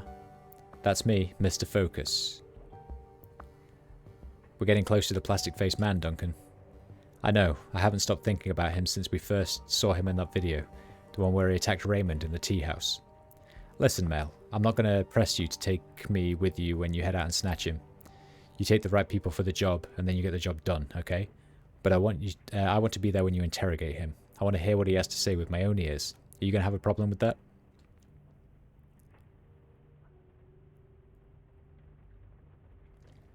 As long as the extraction team remains my decision, I have no trouble with you being at the interrogation. Very generous of you. Like I said, you can take me with you on the run or not, it's your call, but I intend to be there for the fun part. Oh, we'll both have fun with Mr. Plasticface. Good. Let's go to town on him together. This is the guy who knows what the hell is going on. The one who may have killed Raymond. I'm going to squeeze him until I find out what his fucking ancestors know.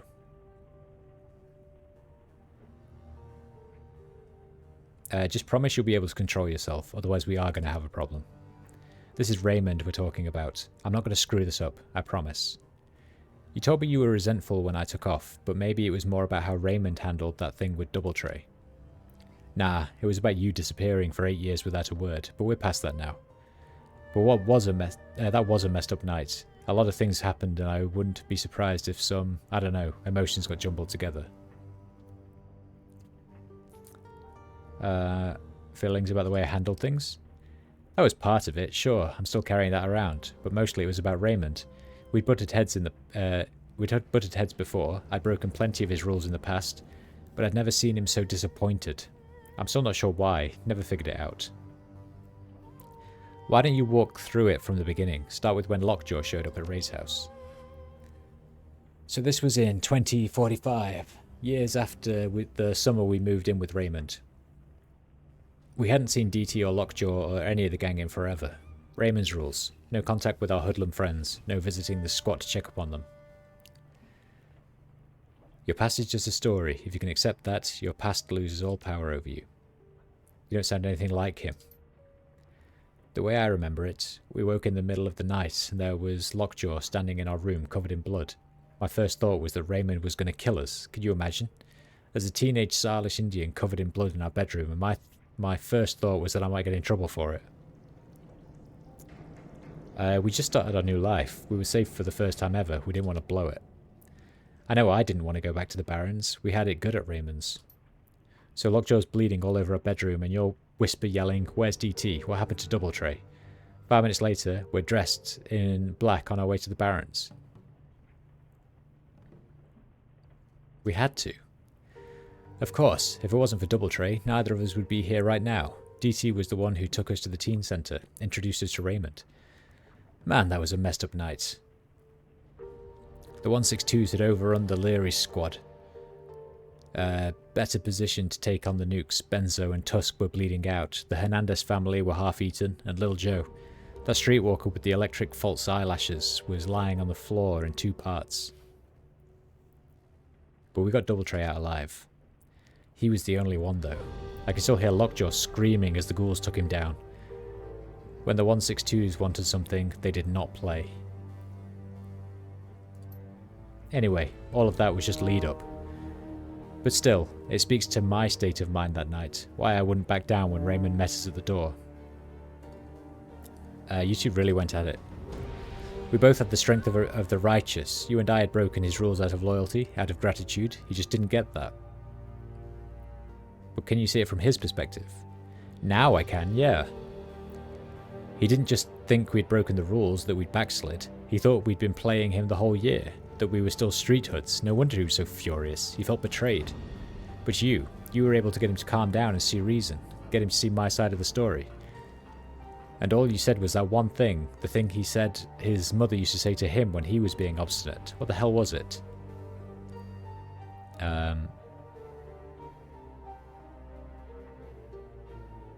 Most people do not listen with the intent to understand, they listen with the intent to reply. He understands badly who listens badly. Listen to what you know instead of what you fear. Listen to what you know instead of what you fear.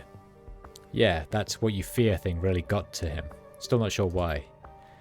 Using his mother's words on him really did the trick. I wonder what kind of childhood he had. But the way he looked at you after that.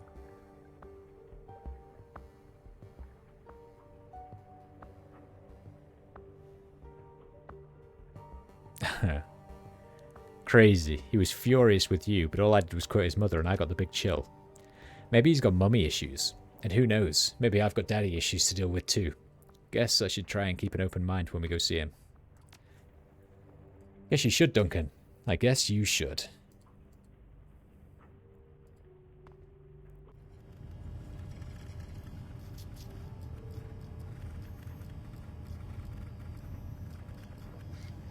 Wolf, you're back. Need something? You know what drives me crazy about Gobbet? She does shit like this all the time. She doesn't think about anything. Not about the risks she takes, the consequences of her actions, or how her behaviour can hurt her friends. She just jumps headfirst into whatever crazy scheme she's got in her head, and damn everybody else. Maybe after this she'll finally learn her lesson. I have to say, I didn't expect to get off the sinking ship without blowing it apart. My money was on setting fire to the whole contraption and letting it burn. But you really pulled out all the stops. I can't believe we had to face down some kind of rat demon god thing, but we did. I'm sure there's a lesson in there somewhere, but I'll be damned if I know what it is.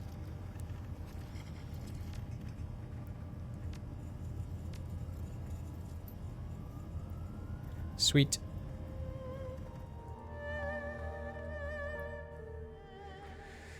Stepping into Gobbet's cabin, you find her crouched on the floor. She appears to be midway through a valiant struggle against an enormous pastry. Her cheeks bulge out like a chipmunk's, and wispy threads of pork floss hang from her crumb-speckled lips. She glances up at you, her eyes wide with alarm.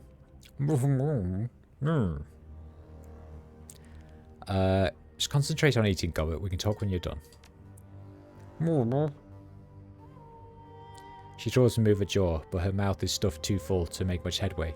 She gestures feebly towards a pitcher of water on the ground, near your feet. Okay. She tilts back the pitcher and sucks down its contents. As the water pours into her mouth, she's slowly able to work through the food stored up in her cheeks. Finally, she lowers the water pitcher, coughing. Okay, yeah, note to self. The pastry terrace on Prince Edward Road makes them dry. Moist green apple and jelly trotter my ass. That thing was like a desert made of pig.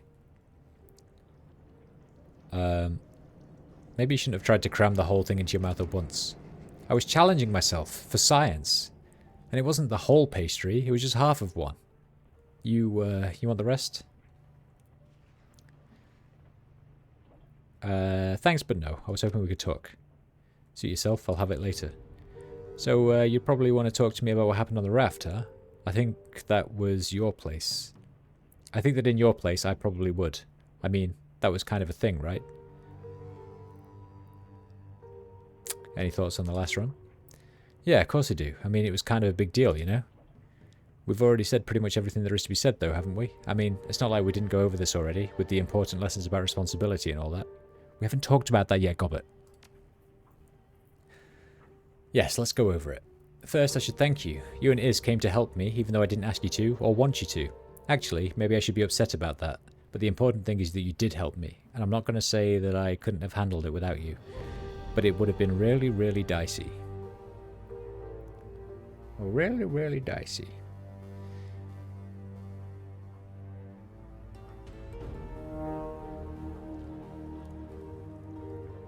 You can say that again. The situation on that raft was pretty bad. Yeah, it was definitely that. On the bright side, we overthrew Malvina and put the raft back in Ked's hands. That feels great. And the shiny object is at the bottom of Hung Hom Bay, lodged in a bank of silt and crab shit. That's pretty much where it belongs. But I've got to admit, something's gnawing at me. Before you and Iz showed up, I was going to sink the raft. I'd gotten halfway through arming the charges, and I was going to send the whole sinking ship down in flames. Everyone on it would have died, Cad and Yasmin, all of them, all because I made up my mind early and didn't want to change it. Kinda makes me think, how many times before now have I done what seemed like the right thing, you know, followed my gut like I taught you, without realising there was a better option? This whole introspection thing kinda sucks, I've gotta say. It's much more comforting to just assume that all of my past decisions were right. Sure it is, it's intellectually dishonest, but it's definitely comforting. Yeah, you know, Seattle, you aren't helping my mood any. I'm kind of having a tough time over here. She begins to pace, kicking piles of dirty clothes and blankets out the way. I don't do this very often. Reflecting is for mirrors, not devastatingly attractive street shaman. I don't know how you hand-ringers deal with feeling this way.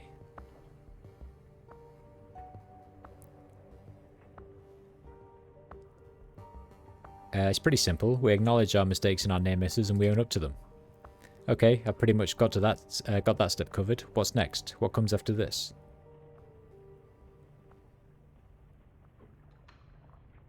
After you've suffered through your embarrassment for a while, you try to learn something from it.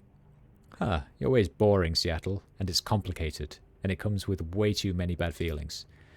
But yeah, I get it. There's probably even some value there. I'm never going to start second-guessing everything that I do, though. That just isn't me. Good, because that would be dumb. Don't question yourself before circumstances give you a reason to. Right, that makes sense, I guess. Alright, Seattle, I'll give it a shot. Who knows? Maybe there's some value in hand-wringing after all. I guess we'll have to see. Anyway, things turned out the way they did. I don't know what might have happened if we tried to do something different, but there's one thing that I can say for certain. Things are better in Hung Hom Bay than they were before we went to the sinking ship. We did some good out there. That's something. Yeah, it is. Oh, actually there are two things that I can say for certain. I think Rat is happy that the shiny object is gone.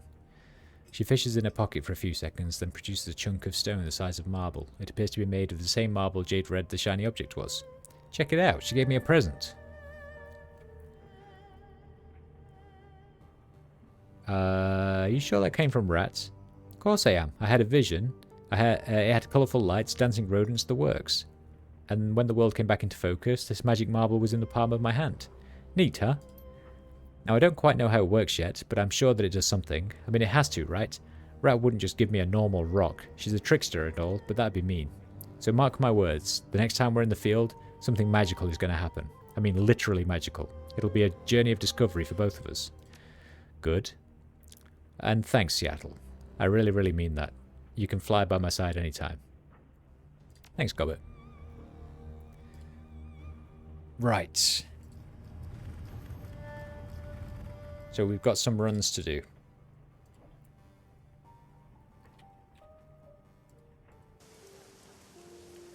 First being this boat mission.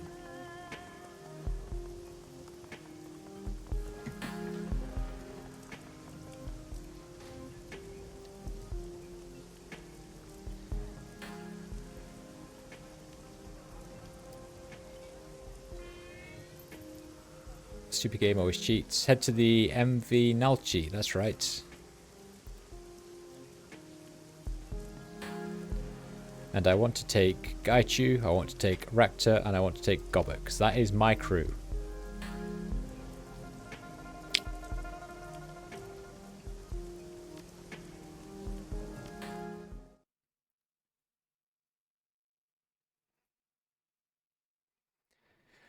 The ride out to the Nalchi is nerve-wracking. Captain Jomo seems an expert pilot, but massive waves threaten to scuttle his small boat at every turn. Deep thunder rolls in the distance, and at the edge of your vision, lightning occasionally illuminates your target, the MV Nalchi. As Jomo pulls your small craft directly up to the bow of Nalchi, where you're least likely to be spotted.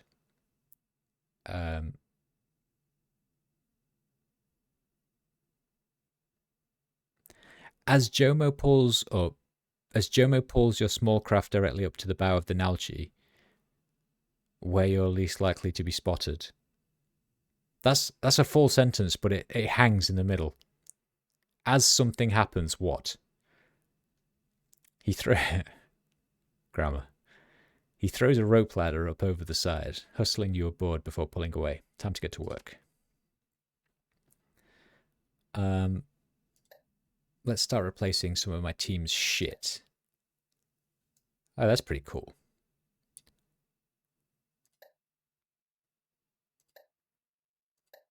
Team's outfits. You are 7, 6, and 6. So why don't we make you 7, 8, and 8? How about that?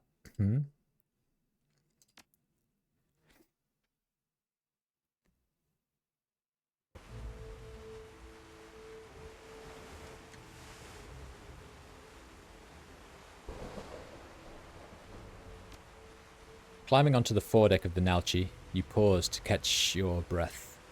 The cargo ship rolls and pitches with the waves that batter her sides, and rain assails the deck. Deep thunder rolls overhead. After a tense moment, waiting for the inevitable alarm klaxons, you hear nothing but the storm. Gaichu. I hear nothing but the storm, and I smell no adrenaline in the air. I believe we have arrived undetected. We'll want to stay low and keep behind cover. This storm is making it nearly impossible for me to hear. It will be much worse for security on the ship. They most likely will not notice us if we stay out of sight. If we are seen, they will be forced to use wired alarms, and the storm will make their radios next to impossible. We should hit them with all possible speed before they can rouse the rest of the ship. Okay.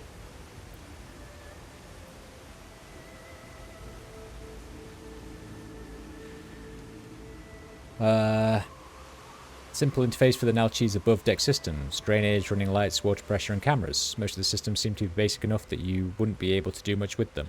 The camera feeds don't appear to be broadcasting to the bridge, they're going straight to the recording. With little work, you could change that and get a better view of the deck. Yep. A few moments later, you rebooted the top deck cameras and patched them over to your comlink. Nobody on the ship will know, but you have a great view of the guards. It looks like these cameras are isolated from the below deck cameras, however. To gain access to those, you'll need to get inside the ship.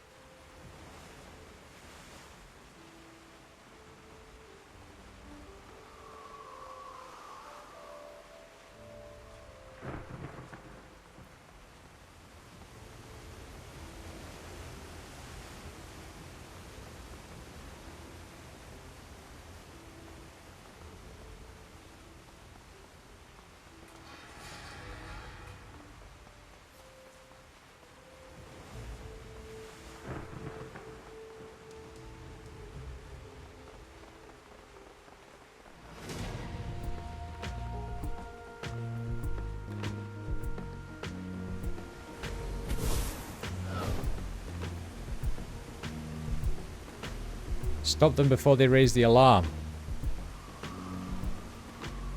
I will.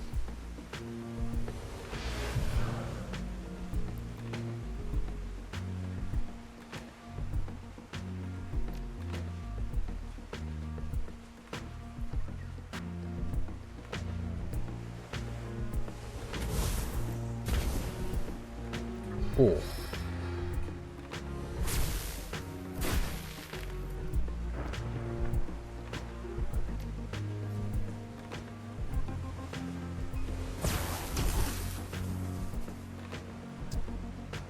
Go on, Gaichu.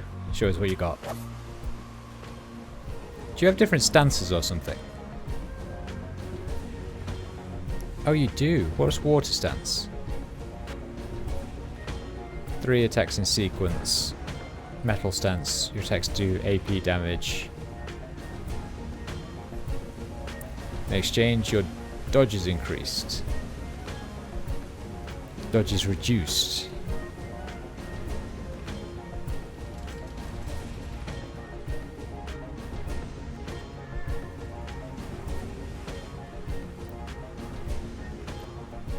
Okay.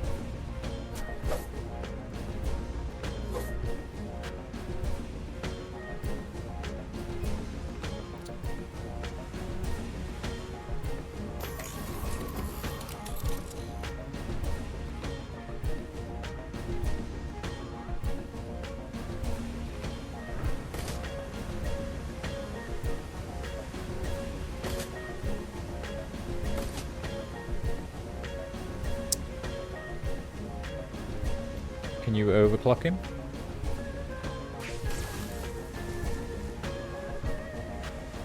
And then maybe also shoot this guy? Nope. Get behind cover then. You could probably haste him though, right?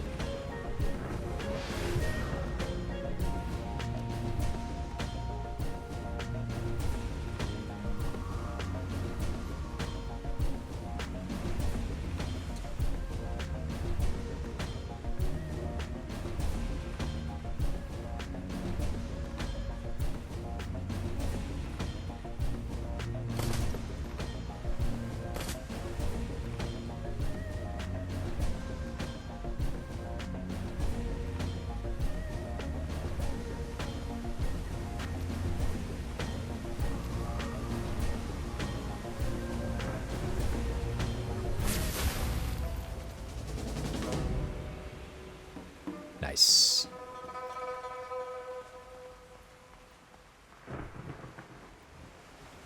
Let's get a little save going on.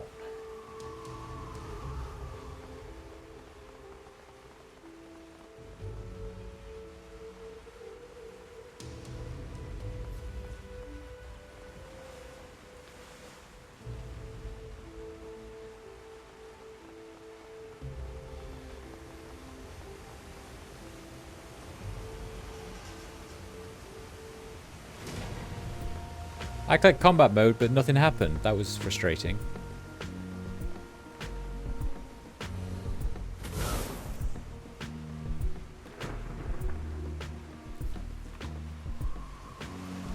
Right. I will haste myself.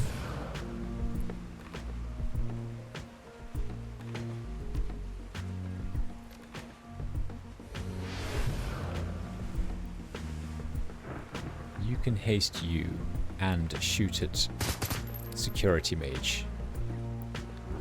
You...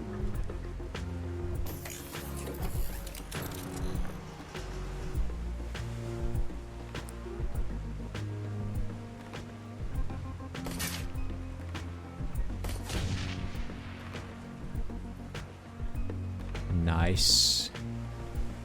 Well, we've got a captain, a mage, and a guard.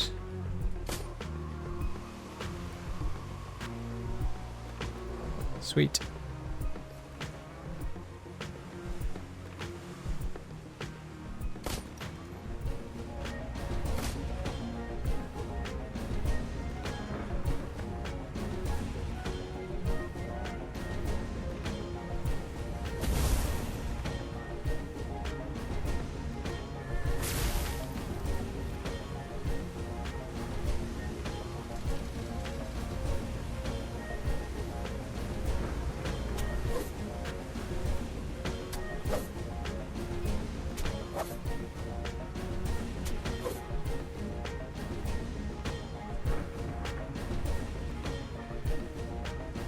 Where's he going?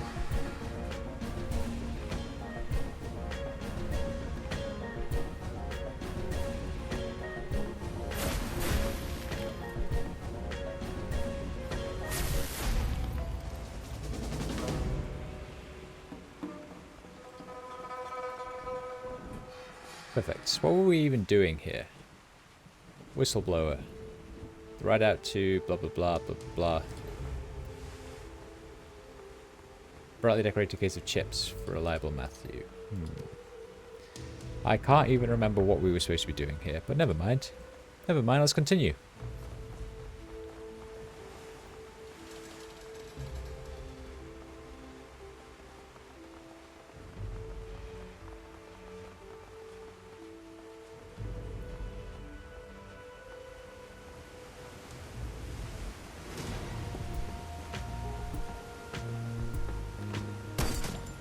I keep clicking combat turn mode and nothing's happening. Very frustrating. Right, who just got hurt? You did. Give haste to him. And then heal yourself.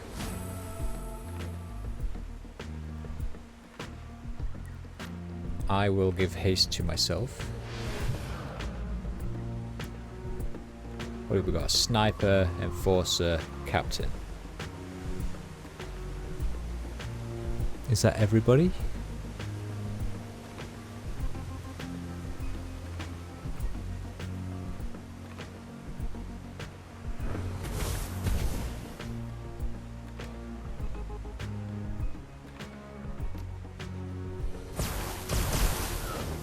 Oh, nice.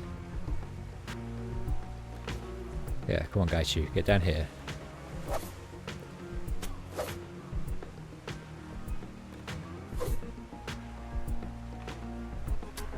Stop missing.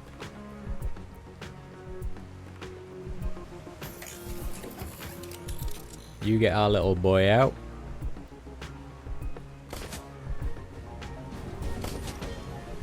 Nice.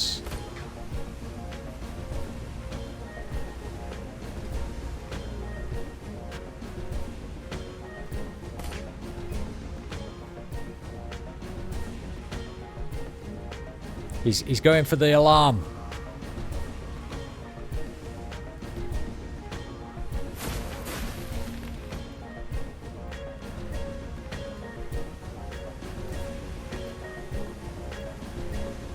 Don't fucking let him.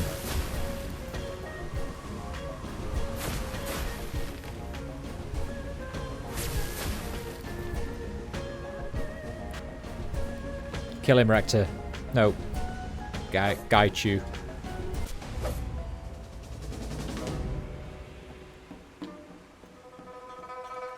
Good. I think that was everything around here. Let's just go below decks.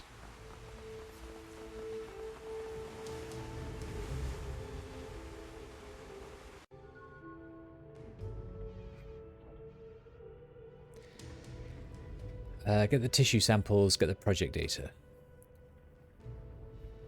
As you creep down onto D-Deck, the ship is eerily quiet. The sound of the withering storm is muted to low moans of wind and shuddering vibrations when lightning strikes.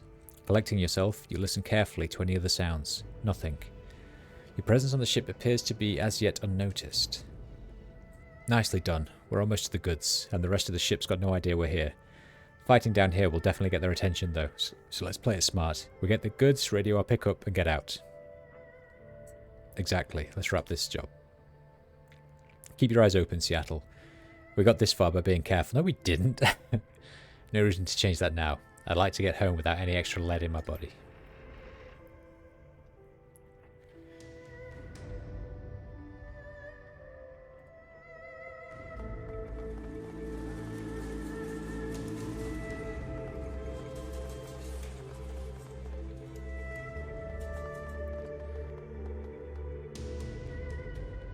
This is a control panel for the ship's water pumps and fire suppression system. The knobs and switches here can cut off or supply water to anywhere on the ship.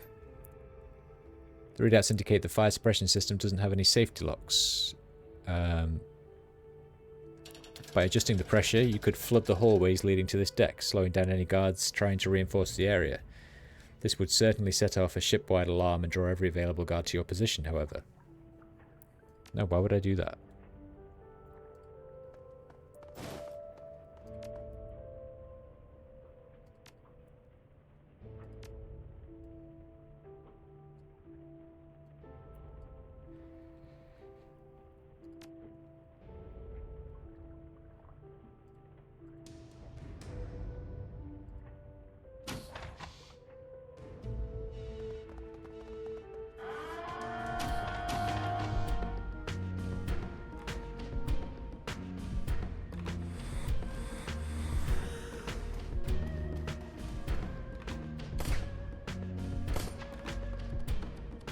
Wait, how do I know where the guards are here?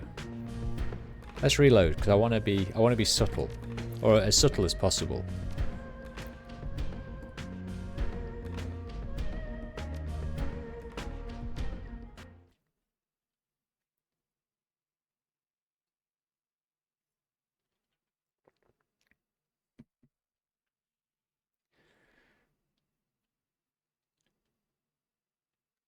I'm also going to go and turn the lights on. Uno momento.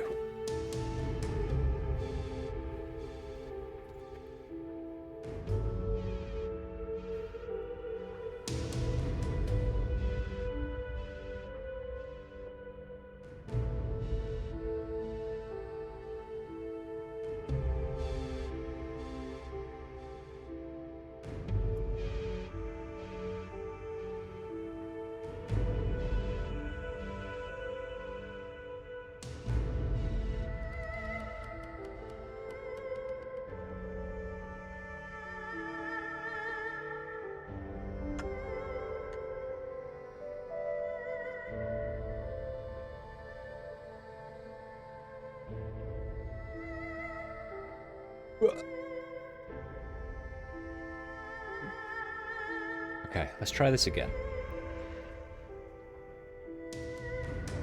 How do we know where to go?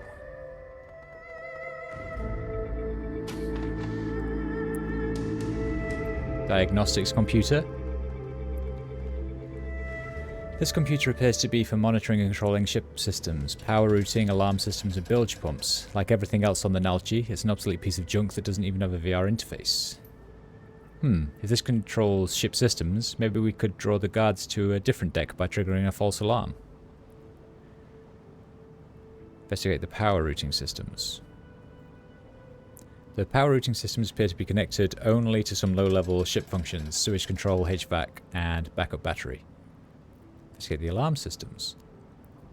The alarm system doesn't seem connected with the actual security alarms. It appears to be primarily a voltage and short-out protection system that engages. If there's a power overload somewhere on the ship, a few tweaks and you could probably fake a voltage overload somewhere on the ship. Fake an alarm. After a few adjustments, you set off a system test alarm on C deck. It won't fool anyone for long, but they'll have to go to C deck to make sure it's not a real alarm.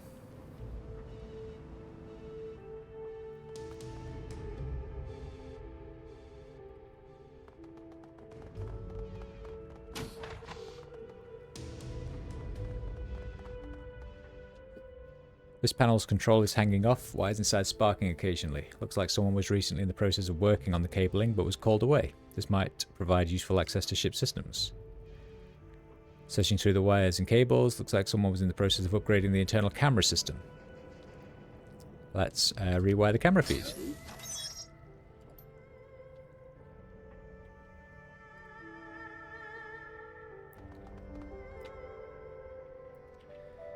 Okay, that's handy.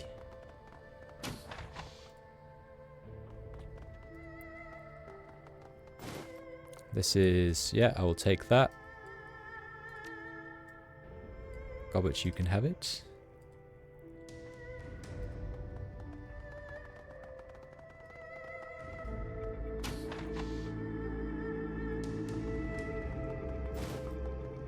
Phosphorus grenade, yes, I will take that. And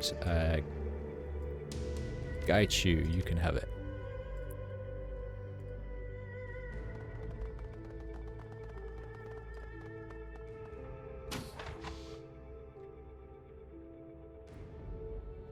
Don't think there was anything in those other places, was there? Oh wait, did I miss something?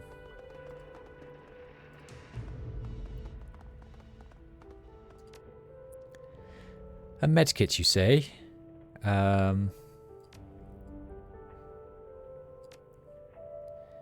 You can have that. I'll have that.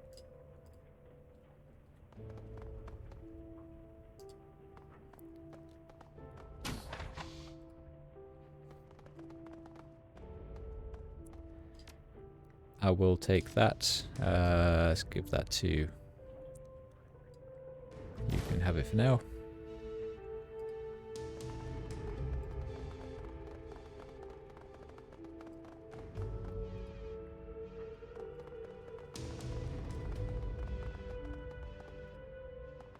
Let's go in here.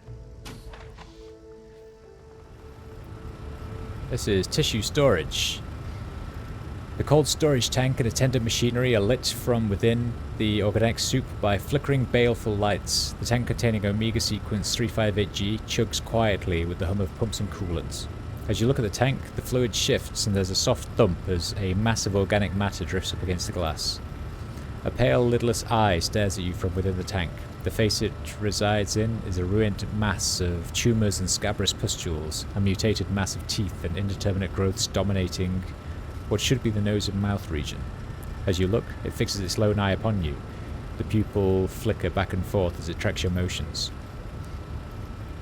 Wolf, this thing is alive. I don't think it's intelligent, but it's definitely living, despite being mostly made of cancer and disease. Curious, this creature does not appear to be in pain, despite the rampant disease that runs through it. The aura appears metahuman, but different somehow. I don't care if it's not in pain, Nibbles. The thing deserves to be put to rest, being forced to live like this. Take sample and turn off power. After a few moments of whirring, a small drawer opens to present you with a rack of vials. Each one contains a scrap of tissue. You power down the machinery. The lights in the vat dim, and the creature slowly closes its single eye. As the last hum of power fades, the creature drifts away from the glass. Test data computer. Select file 1. Initial research into metagenetics present a singular challenge, to wit, the study not of genes themselves, but of the interaction between genetics and the unseen world of astral space. If the creation of a particular metatype or magically expressed phenotype was as simple as the recombination of given amino acid sequences, then the creation of majors would be as simple as the expression of a given eye color or skin tone. Unfortunately, such expressions are far more complex. The expressions of traits previously considered to be supernatural is a complex interplay between mundane DNA, the condition of the ambient metasphere of the time of development, and the interactions between genes and what we have dubbed astral shadows. Any research into these is fraught with difficulty due to their resistance to traditional, that is to say, technological instruments.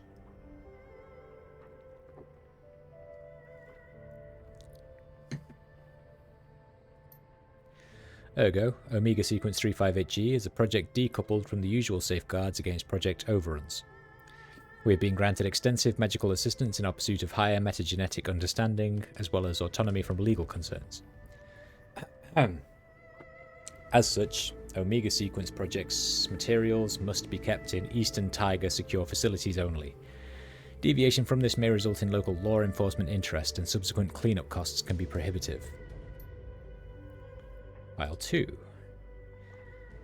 Phenotypic alteration is the key process which allows for the Omega Sequence project to progress. Ordinarily, an organism's phenotype is set and cannot be changed after a very early point in development. Morphology, phenology, replication processes, any alteration in the coding sequence of a living organism is invariably fatal, except in the case of the Omega Sequence. A combination of alkylating agents, ambient mana control, and potent alpha emitters allow for us to control the replication of the Omega Sequence metagene. This is accomplished through alteration of the interaction between DNA and their astral shadows, the building blocks of the metagenetics and their mana-based abilities. To understand this concept, consider an Indonesian shadow play. The story one watches is not of the puppets, but of the shadows they cast. A skillful puppeteer manipulates not just the puppets, but the space between the screen and the viewer. So too it is with metagenetics. Magical aptitude, metagenetic traits, and formerly unknown parazoology are revealed when mana levels reach a sufficient point to allow the astral shadows of DNA to engage in their delicate, powerful dance of replication. To change the metagenetics... God, this stuff is fucking dry, isn't it? To change the metagenetics of an organism, we do not manipulate only the subject's DNA, but the space between that DNA and the astral plane. We cast the requisite shadows, engendering change that cannot be explained solely by base pairs, alleles, or nucleotides. Control is our challenge. Control is a delicate art. It requires patience and perseverance, as well as scientific acumen. But with a fine enough degree of control, we will be able to replicate magical abilities, trait expressions, and black swan effects. What are these black swan traits? Individuals born during events which cause ambient mana to spike have been known to express extreme magical potential and meta traits not possessed by the majority of their metatype.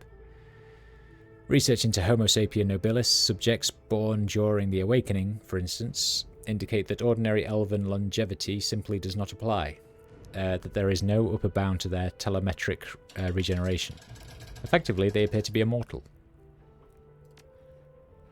The goal of the Omega Sequence project is to harness and unlock these Black Swan meta traits, beginning with the question of the longevity factor in Homo sapien nobilis.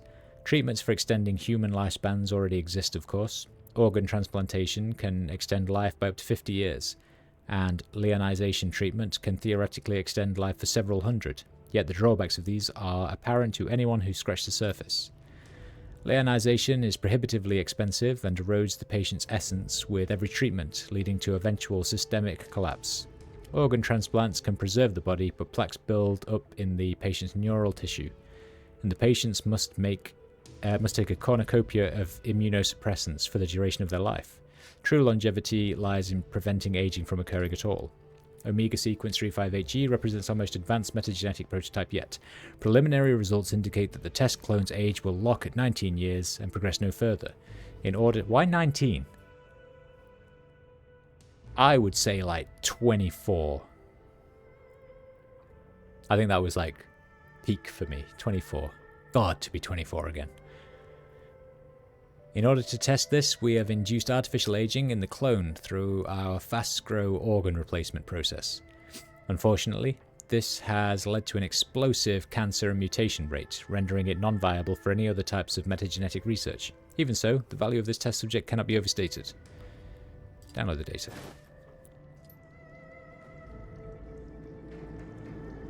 With the data in the samples, you are ready to make your exit. Pulling out your comlink, you dial Captain Yomo. Yomo's listening. You ready for pickup, my friend? We're standing by and have eyes on the ship.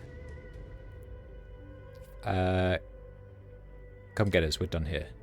Easy, la. We'll be there in a few minutes. Be ready right where we dropped you off, friend. The last detail is to inform the Johnson everything is complete and have him transfer payment. You rapidly dial the number kindly Chen gave you for Tegath. This is Tegath. Is the task done?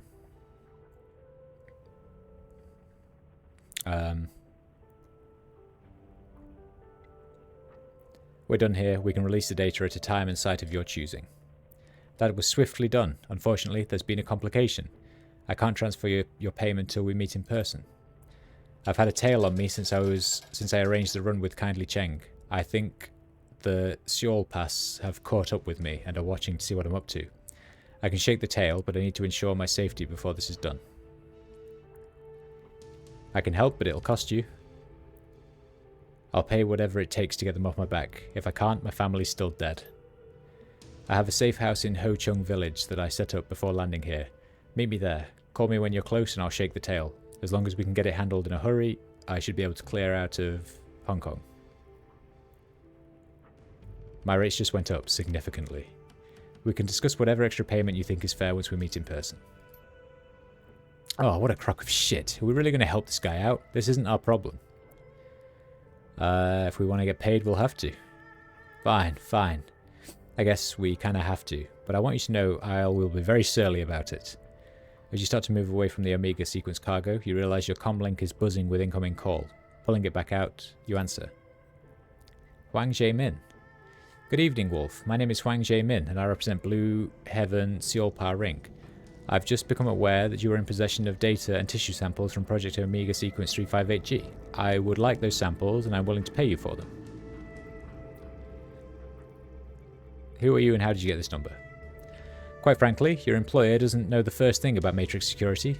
We've hacked his comlink and his rental car. I simply redialed you once you called him. My apologies for such an unorthodox introduction. A man of your stature should be afforded more respect, but time is short.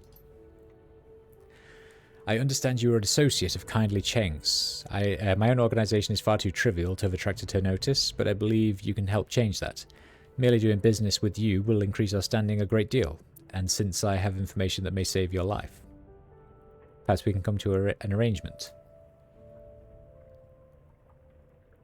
I have information that may save your life. Cut the flattery and tell me what you know. The Blue Heaven Ring has been retained by Eastern Tiger in order to prevent the theft of the Omega sequence data samples, the very things you just taken. Your employer, whose full name is Tegath Wright, has been attempting to acquire them for some time. The entire reason the data and samples are being shipped to Seoul is because of a botched Shadowrun. One on the Eastern Tiger facility in Tacoma, where the project was being developed. Tegath Wright was the Johnson for that run. Your employer is not who he says he is, nor are his motives pure. He was never employed by Eastern Tiger and has no family in Seoul. As near as I have been able to determine, he's an agent of the Ter Nagir Information Secretariat, a spy if you will. What's a Tyr elf doing hitting Eastern Tiger? I'm not certain, but I suspect that the Council of Princes has an interest in suppressing research into elven longevity. Every scientist working on the question of potential elven immortality has been disgraced or disappeared, except for those employed by Eastern Tiger. I suspect that the elves have secrets they'd rather not have the rest of the world know.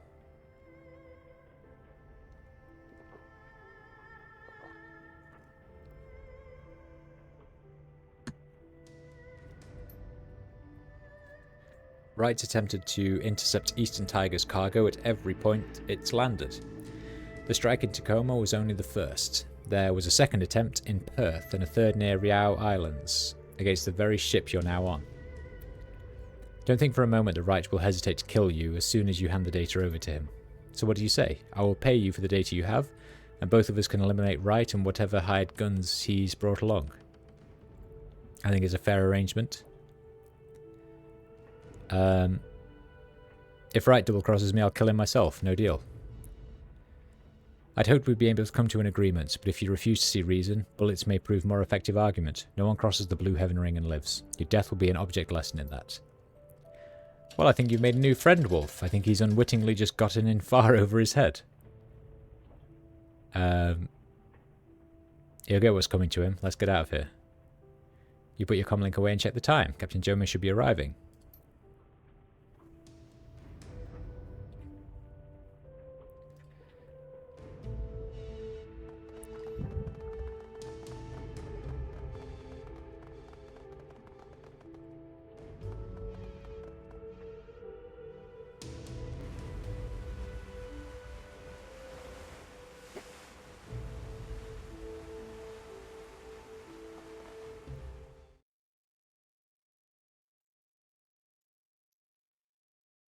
Boat ride back to Hong Kong is tense. Even Captain Jobo's jovial nature does little to lighten the mood. The deep storm swirls in the sky behind you, and although you've accomplished your mission, you wonder what is in store once you reach Ho Chung village.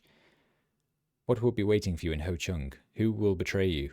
Who will betray whom? And most importantly, how can you survive the night and still get paid? You're certain these mysteries will be revealed, but how you'll learn the answers could be deadly. Yeah, but not to me. I'm the main character. The Ho Chung MTR station is a testament to high-class design left to rot over a period of 15 years. Smelling of stale urine and mould, this stop has seen better days. With any luck, you'll be able to wrap the job up and leave Ho Chung before the sun's fully up. Gaichi runs a fingernail over the glittering edge of his sword. You realise, of course, that Huang is going to be lying in wait for us, that he will try to kill us and steal the data before or during the handoff. Of course you do, it's plain as day. He seems to know how to play the game. Absolutely, and the best way to play when you've been dealt the hand he has is to strike from stealth and bring overwhelming force to bear. He knows who we are and what we can do, and that means he'll attack with whatever forces he can muster. We should take it slow in Ho Chung, look around, get a sense of the place, otherwise we may walk blindly into the hornet's nest. Yeah, agreed. Let's go.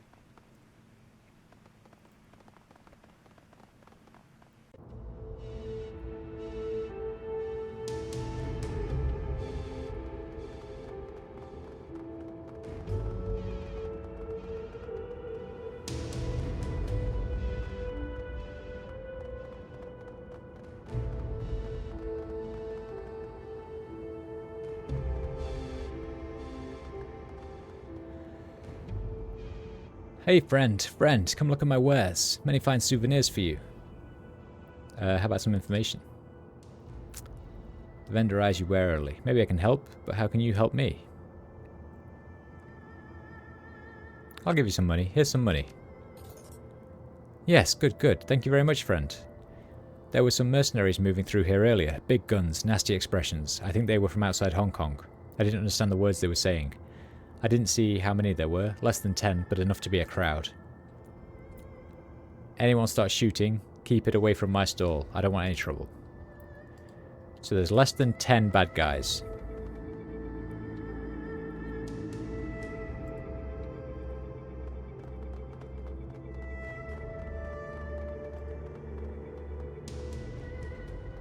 You look like the kind of person who might be interested in some hardware. You got a need, I can give you a solution. You game? How about some information? 250 and I'll tell you everything I know. I'm a personal friend of Kindly Cheng's. You help me out, I'd put in a good word for you. Maybe expand your distribution channels. Alright, you got yourself a deal. I saw some tsunami mercenaries arming up further down the canal. Drove right by them as they were strapping on armor and checking their guns. They didn't look particularly happy to be here, but I don't blame them. This is Combat Inc.'s backyard, and they wouldn't be welcome here. You got business with them? Keep it away from my van. Tsunami is a name I'm familiar with, a Japanese private military firm. Very large and very capable. If they're in the streets of Ho Chung, someone has paid very good money for them. I don't know what they're doing out here in Ho Chung, and I don't really care so long as I don't get shot at. Looked like a protection detail. I didn't catch how many there were, but it was less than 10. They're well geared, and they didn't look like they were having... they had anything heavier than rifles or grenade launchers. Okay. You got anything good, bruv? No. No, you don't.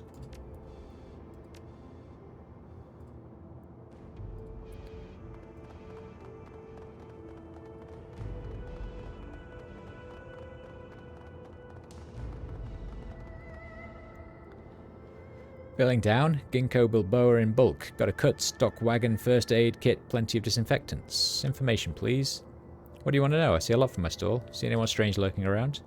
Yeah, I saw this gangster type move through here. Real nasty looker, you know. He had his crew trailing along behind him. They were all speaking Korean too, which is why I thought it was strange. I don't speak much Korean, but I know around here the triad rules the roost.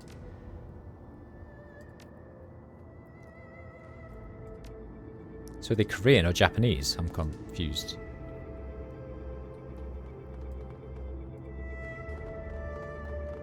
Right, let's not go that way. Let's go this way first.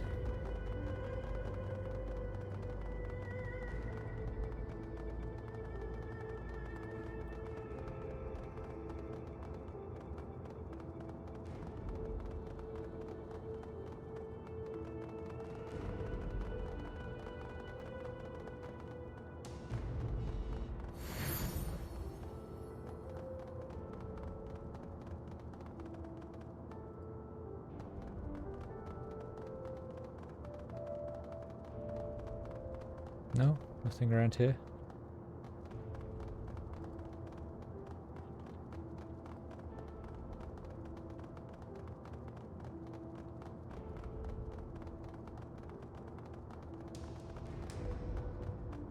Power cabling here is deeply frayed, threatening to arc into the puddles of water below. Interesting.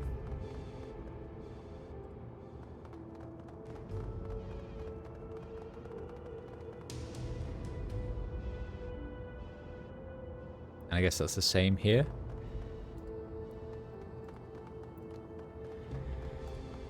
Right.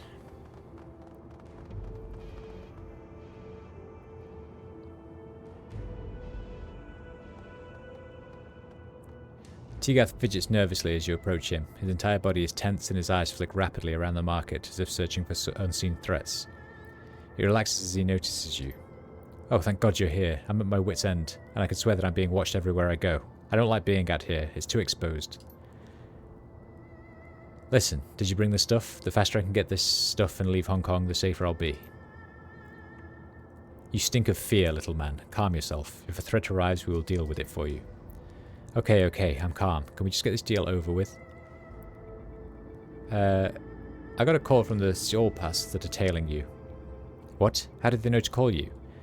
Your comlink's been hacked. They've been tracking your movements. Shit, what? That must be how the Seoul Pass have been staying with me the whole time. You should have been more careful.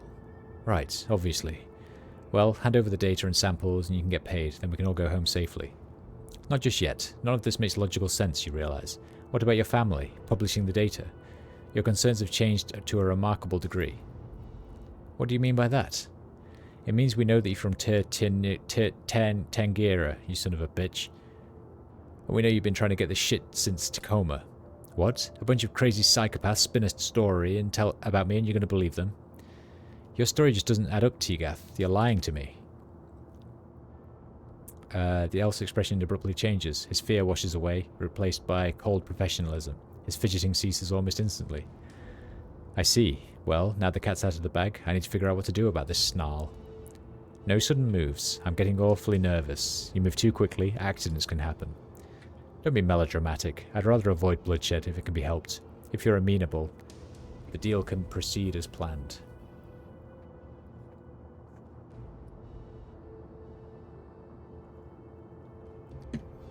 You're going to have to answer some questions first. I suppose I can indulge you. You've worked out as rather good hires so far.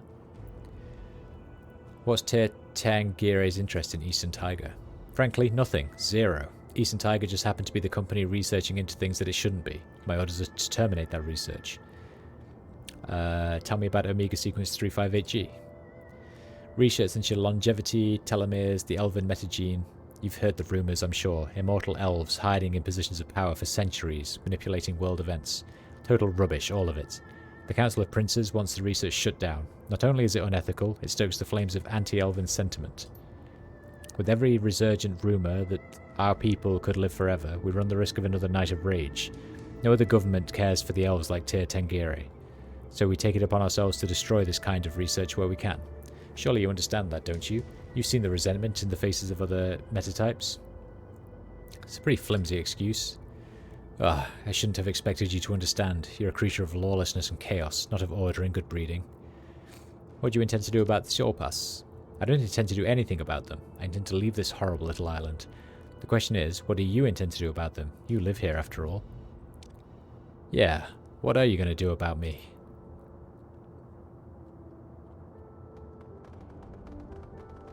Oh, hello. You think I'm just going to let you hand this off without a fight? Nah, not happening. I'll tell you what, I'm still going to let you walk out of here alive. I'll pay for the data and let you live. Not the elf, though. He dies. Don't you get the hint? I'm not interested in your pitch. I am Huang Jae-min. I command the Blue Heaven Ring. I'm not about to let some 2-bit Shadowrunners scorn me like you did. I'll make you one final offer. You give me the data and samples, help me kill this elf. In exchange, I'll let you walk out of here alive. As you're distracted, Tegath puts one hand to his ear and utters a single sentence. Move in and secure the area. There is a sudden sound of running, boots on concrete. In a split second, you glance over the elf soldier. He's in motion.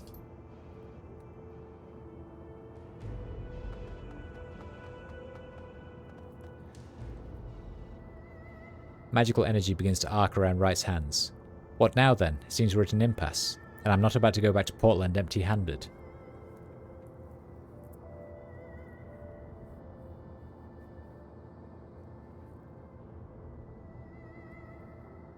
Oh, yes. Both of you are crazy. I'm walking out of here with the data. You try and stop me, I'll put you both down. What, are you crazy? You won't make it 10 feet. Repulsive as it is, I have to agree with the little toad. You're not leaving with that data.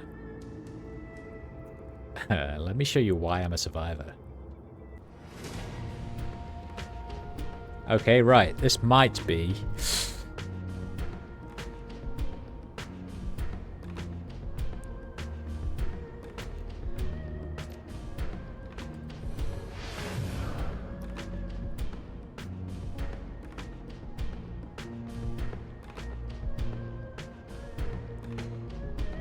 Right, let's just fireball the fuckers, I mean.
For fuck's sake.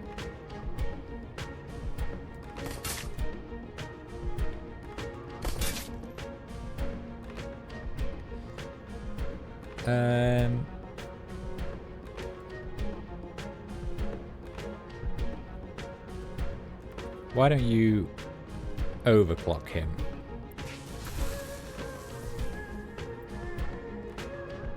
And then maybe just... Oh. And increases accuracy. It's probably quite helpful.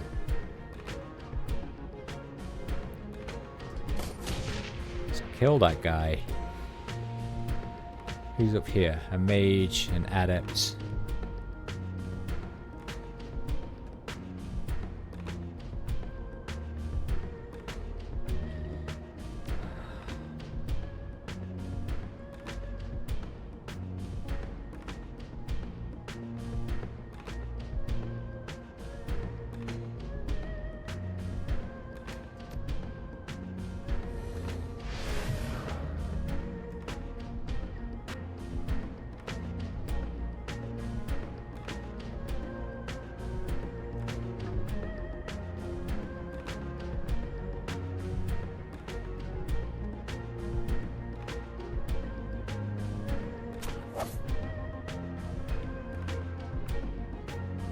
Koshi, you can take one more shot. Who's it going to be at?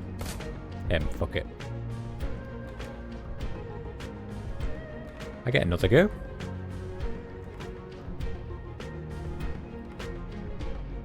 That is very handy.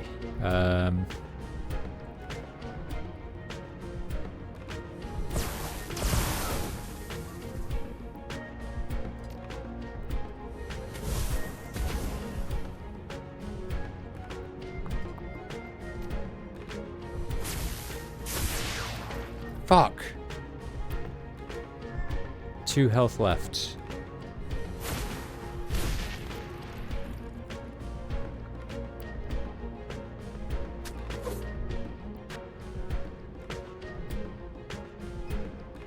Can we get down here and kill him?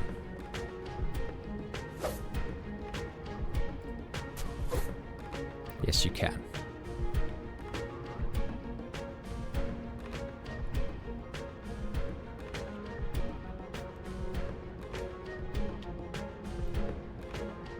Right, who have we got left?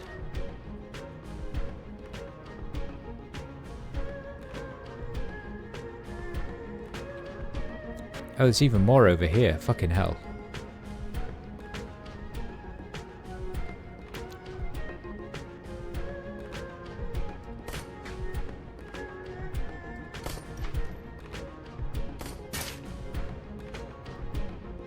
Okay. Okay.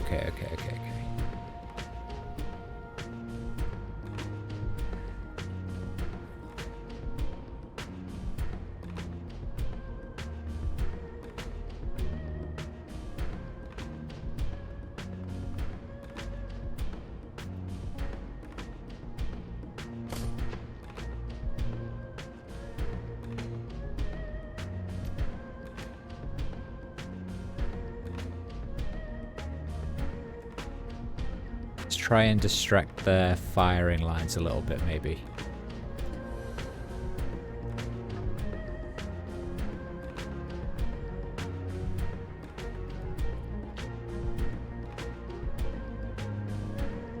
And I guess just shoot at someone.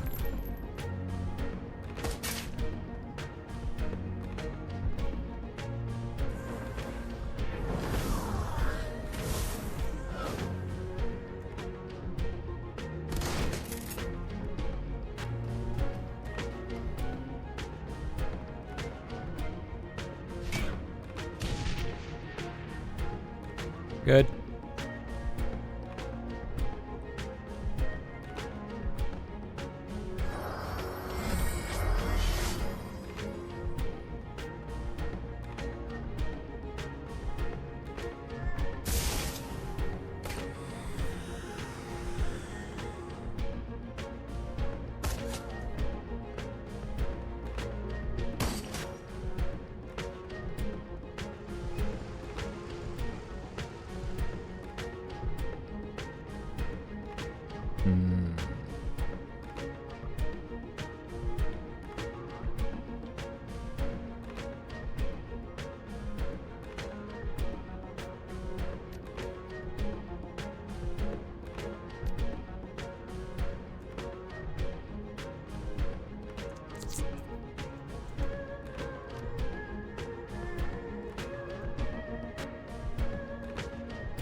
Go get this bastard.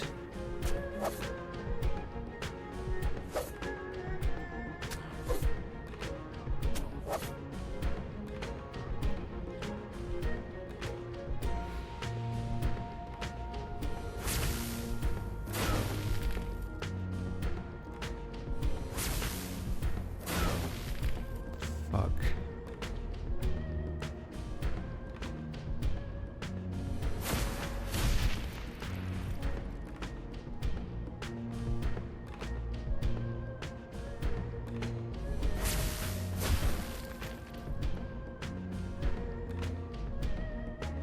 You can repair him, can't you?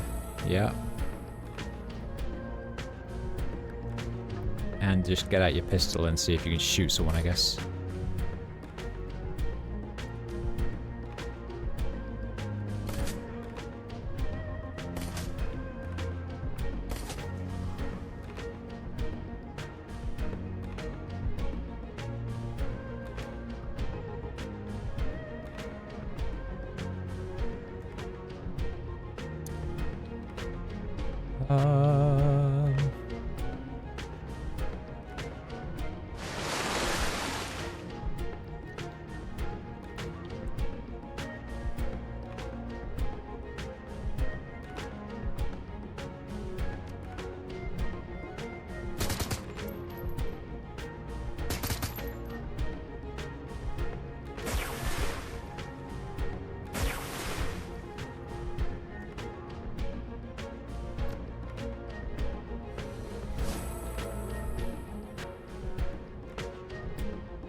We did well.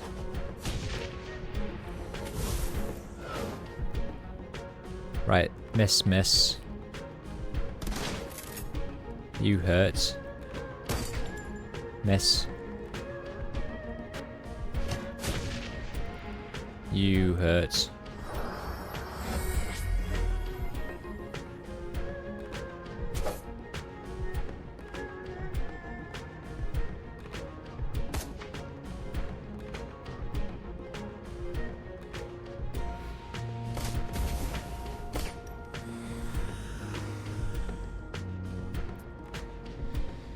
Okay.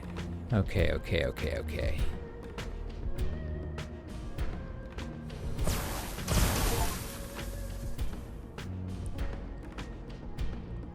That is good. Right, you... Come on, get this guy. Oh, just keep missing! Fucking hell.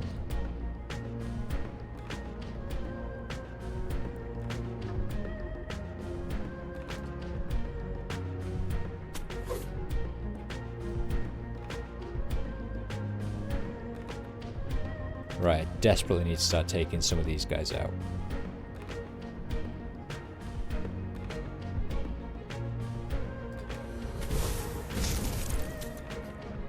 Good.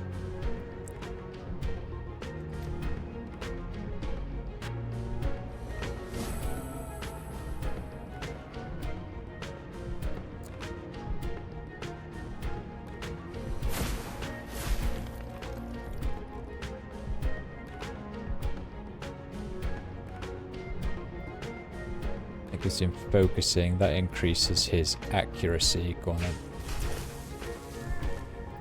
And whilst you're at it, just pop a shot off at somebody. Who do you have the best chance of hitting? Probably him.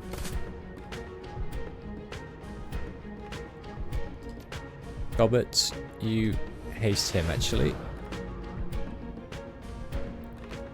So that he can continue slashing at this guy.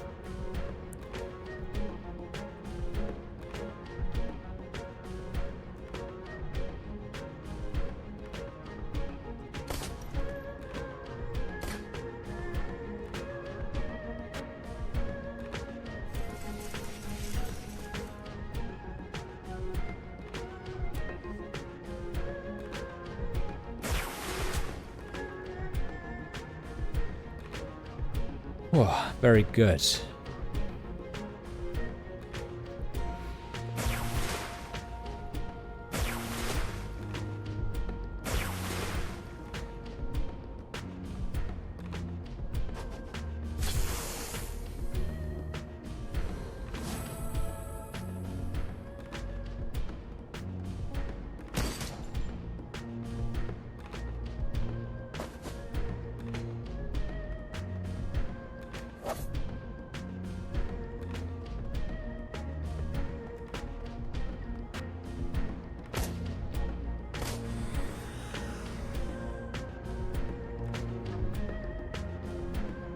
Holy moly.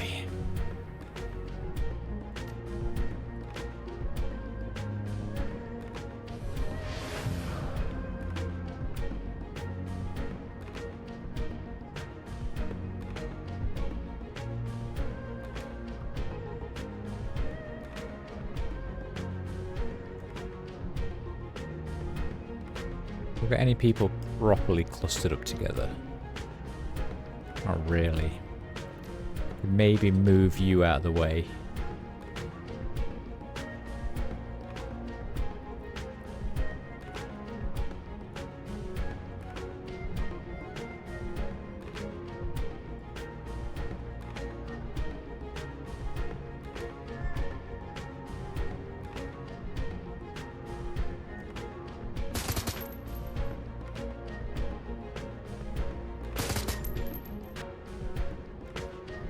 Works quite nicely.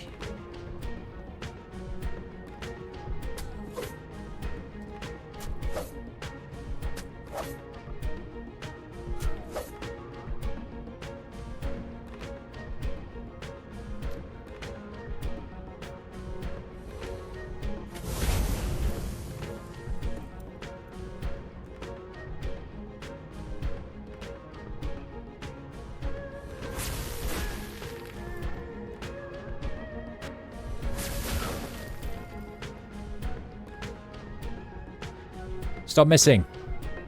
40%. Do you reckon you can do it, Rector?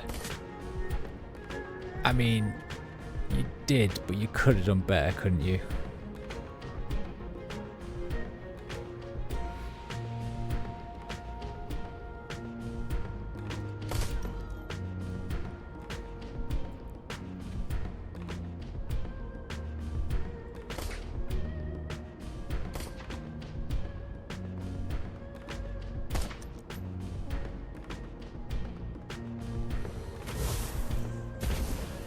Oh, well done.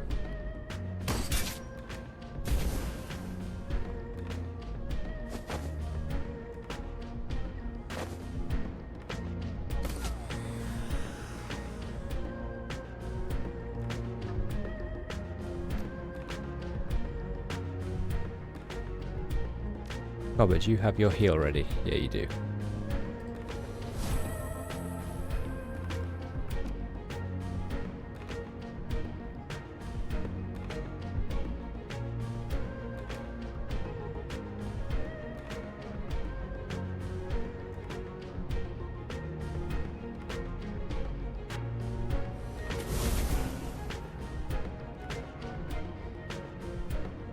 Get that done so that you can get over here and finish him off. Okay, good. That was his drone as well. Let's start taking out these guys. You were so close to doing a really good job then. You're not doing too well.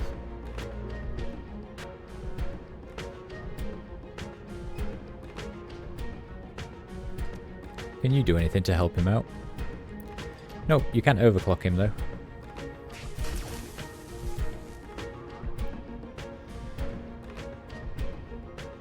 Then get out your little gun.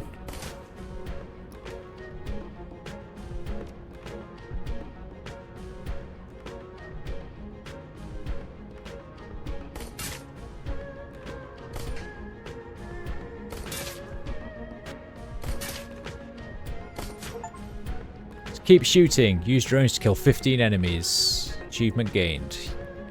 Oh yeah, bye bye.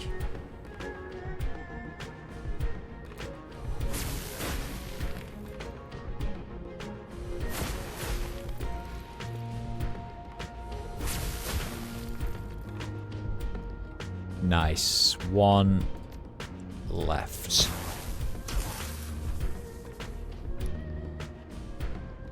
You are out of ammo. I could put a little cloud right here to give us all cover.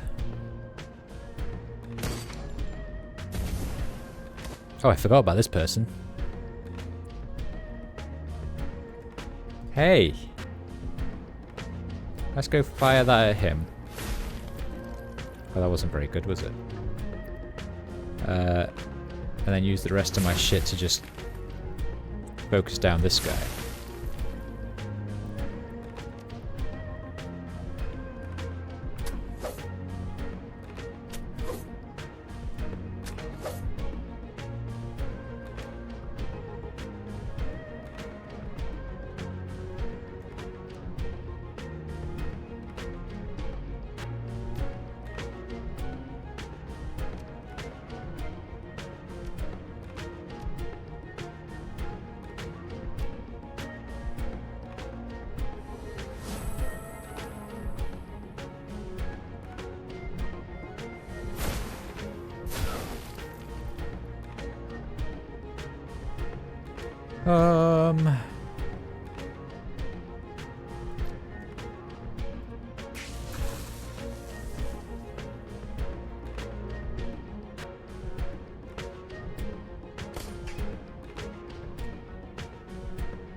Well done.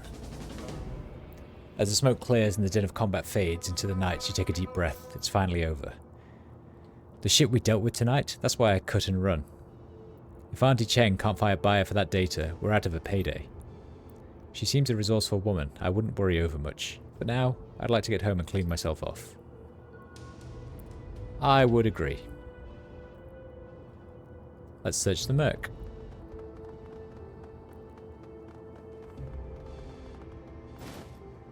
Sand Blaster. Yoink.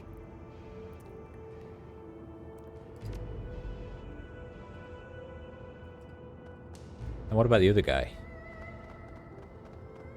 I guess he didn't have anything worth taking.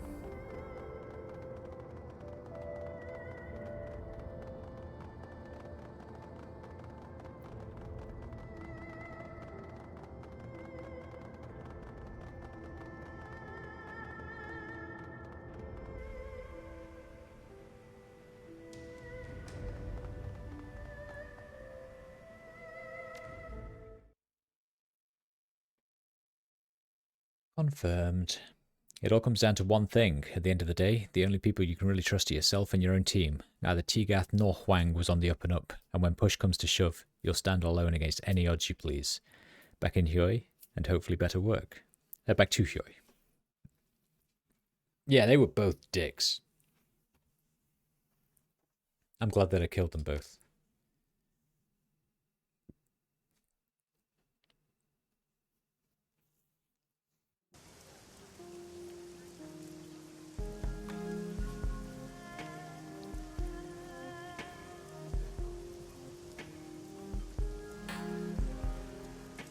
Okay, right, should we do the rounds?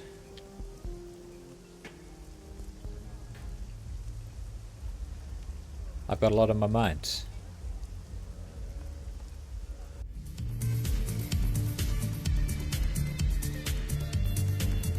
Hi, Wolf. I will abide. I will. I'm thinking about what you said. Thinking about it hard. You need anything? Oh my god, are we done with all the talking?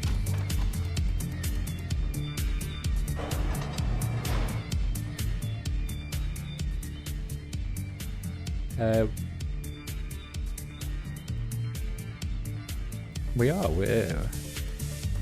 My god, I think that's the fastest I've ever run through this place.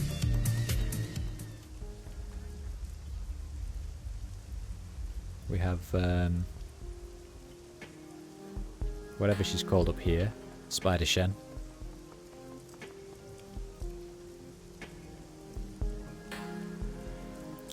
Shen is reclining against a stack of cages as you approach, watching the display of a small trid player on the table. The trid displays the shimmering form of a dancing woman weaving her way through a crowded club. It seems to have been filmed via a reportable recorder or possibly someone's cyber eyes. You watch the dancer weave her way up a flight of stairs, moving towards a second floor balcony. As she ascends the stairs, her hands start to crackle with energy, and points of light trace across her neck, shoulders and spine. In a glitter and flash of the club lighting, no one else seems to notice. For a split second, she looks back at the camera's point of view, smiling seductively. Keep watching, it's about to get good in a few seconds. The dancer arrives at the top floor, moving towards a particular table. The table's occupants, triad members, judging by their tattoos, rise from where they're sitting and begin to draw weapons. Their expressions indicate they're familiar with the dancer and intend to kill her. At this point, the dancer explodes into motion. She bobs and weaves out of the way of their gunfire, her fingertips flinging electricity and fire in long arcs. She seems to dance at and around the triad soldiers. Each step and beat causes an explosion of force that scatters tables and drinks. Wreathed in the elements, the woman cuts through the triad members in an effortless pavane of destruction. I could watch Lucky Ping at work all day. I don't know how she works her magic, but it's beautiful and terrifying to behold. Really glad she's with the Yellow Lotus and not an enemy syndicate. That was a hell of a dance. That it is. She's been a dancer since she was a kid, but I guess her magic just spontaneously manifested when she was a teenager. She figured out how to channel it into that kind of whatever it is you saw. I have no idea how she does it. Anyway, what can I help you with? Tell me more about your crew. We're a fairly private people. Generally, when I get asked a question like that, I figure it's because someone's looking for something to use against me. Well, you've been a decent person so far, I guess I can tell you some. White Ming and I started our cell. Grandfather Woe took him to Wudang a year or two before he did the same with me. He made it clear that he expected repayment in kind when we were old enough, and since the Yellow Lotus was his organisation, we joined up. At first it was mostly small-time stuff, shell games on street corners, stuff like that. We picked up a new member after about 6 months, and things started to change. Freedom Say, dwarf kid, absolute murder with twin pistols. The kind of focus I can bring to bear in Kung Fu, that's how he shoots. His parents named him Freedom, and they sent him to UCAS to live with an uncle. Guess they wanted him to be an American or something. Beyond that, there's Yang, the lawyer you saw me talking to before. The four of us do a pretty cozy business, between jobs for Steel Arm Lu and Kindly Cheng. It's not like we're in charge of much, but it beats starving, yeah? Do you like working for the Yellow Lotus? Like has nothing to do with it. I have debts to Grandfather Woe, and I intend to pay them. I guess they're a good enough syndicate. We waste a lot of money and fight. We waste a lot of blood and money fighting the Red Dragon, though. Can't say I like that end of the business, since it seems such a huge waste. If it weren't for Grandfather, I might see about getting White Ming, Steel Arm Lu, and Lucky Ping to break away. Might maybe start our own thing in turf that's not quite so fought over. But I can't leave him. I owe him everything. Why would you split off at all? I've heard a lot of talk between the Yellow Lotus Vanguards and Incense Masters. They're dead set on eliminating the Red Dragons, despite the risk. When that kind of talk gets tossed around, nobody's safe. It leads to all-out warfare. Last time that happened, the White Jade Brotherhood got wiped out completely. It's just a bad strategy to try and wipe them out. It's all this old rivalry between the elders. It has nothing to do with the business end of things. Old vendettas get you killed, even if they're not yours. Okay. Right, down to see Ambrose.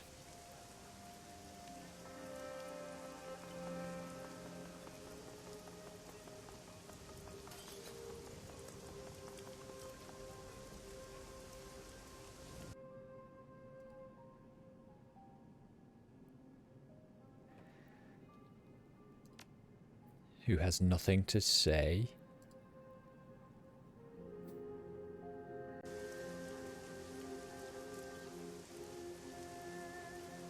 Maximum Law.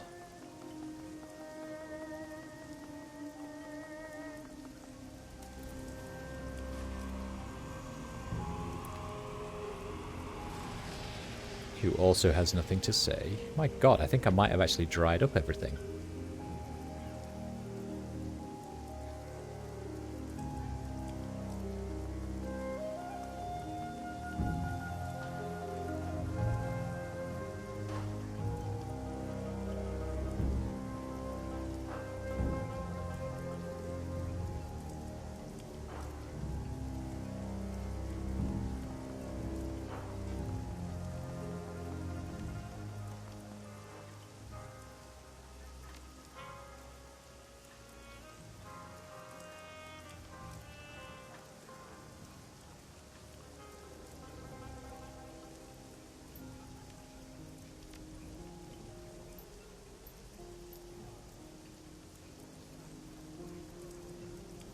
Holy moly spigoli. It's like the shortest run around the town I've ever done. What about you? Nothing.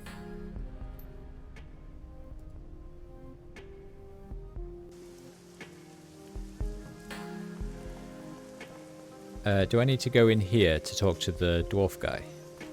Because I'm pretty sure what I've just done was his run, right?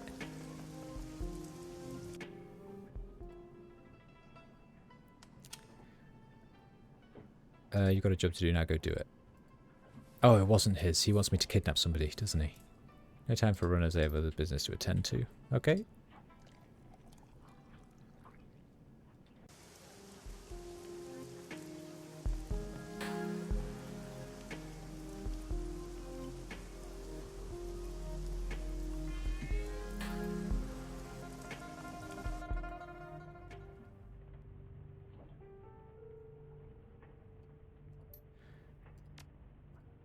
No new messages. Claim payment. You submit the job is finished. I don't know how to describe this job other than by calling it a complete clusterfuck. You did the right thing, killing both Wright and Huang. I don't appreciate worms who try to stiff me, and I sure as shit don't like the Siolpa rings. I've attached payment. Nobody paid me, but I'm sure I can sell the data and samples you wrote me back. Consider this your eventual cut of that sale.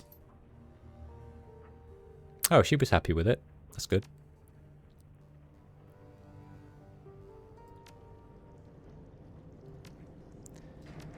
I have no pending jobs.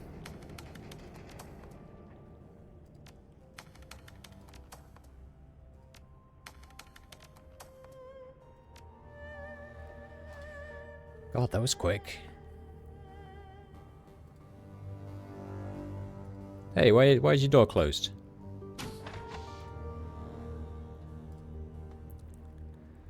Welcome back. What can I do for you? What do you think of the last mission? As much as I hate being double-crossed by a client, I hate failing to deliver on a contract just as much. The entire job was a no-win situation. Do we break our word, making ourselves look bad, or do we execute a client, branding ourselves dangerous to future Johnsons? I confess I did not expect you to kill both parties. Still, an orthodox solution to a complicated problem. As Alexander did in Gordium, you used your sword to untangle a stiff knot. And now, oh yeah, that's like an actual historical thing, isn't it? And now we are free of both of them and can settle the data on our own. Despite the bloodshed, I feel this was an elegant solution. Well done. Yeah, the Gordian knot, isn't it? The Gordian knot was like an impossible to untie knot that Alexander the Great cut with his sword. Is there anything else I can do for you? No.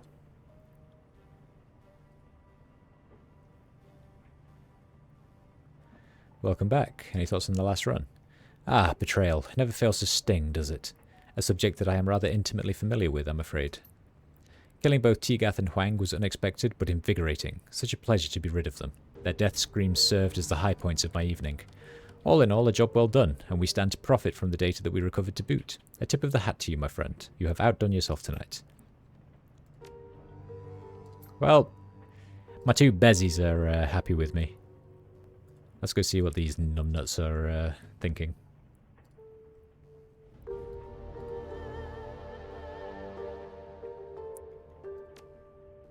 I wasn't on the last run. No, you weren't. No, you were. I don't take you anymore, Duncan. You're a whiny little bastard.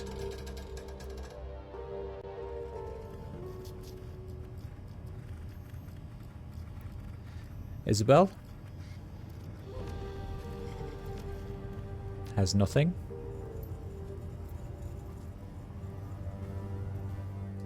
Gobbet.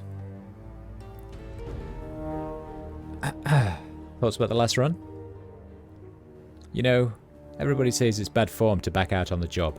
What about if the Johnson decides to lie and screw you over? Everybody seems to accept that as standard procedure. Drives me up the damn wall every time. Deciding to gun them both down wasn't a move I expected. Seems to have worked out though. We sent a message not to mess with us, and also we're not the kind of people to take kindly to threats. Don't mess with us or we'll put you down. Boom. I like it. Okay, everyone's happy. Everyone's happy with how it was handled. Perfect. How are you adjusting to the gift that Rat or the shiny object or whatever has given you? It's good. I mean, probably not like morally good, but I think I can use it. What is it? What does it do? Well, it's kind of like a grenade. When I throw it, it goes boom. Not out here in the real world, but in the astral plane, it's pretty impressive. As for what it actually does, it scares the shit out of anyone who gets caught in the blast. Makes them act like idiots. They run around with their hands in the air or forget who's shooting at them and stand around with their fingers in their ears. Handy, huh? Yeah, I guess. So, here's the thing. When I use this thing, what I think I'm doing is opening a bunch of temporary cracks in the astral plane.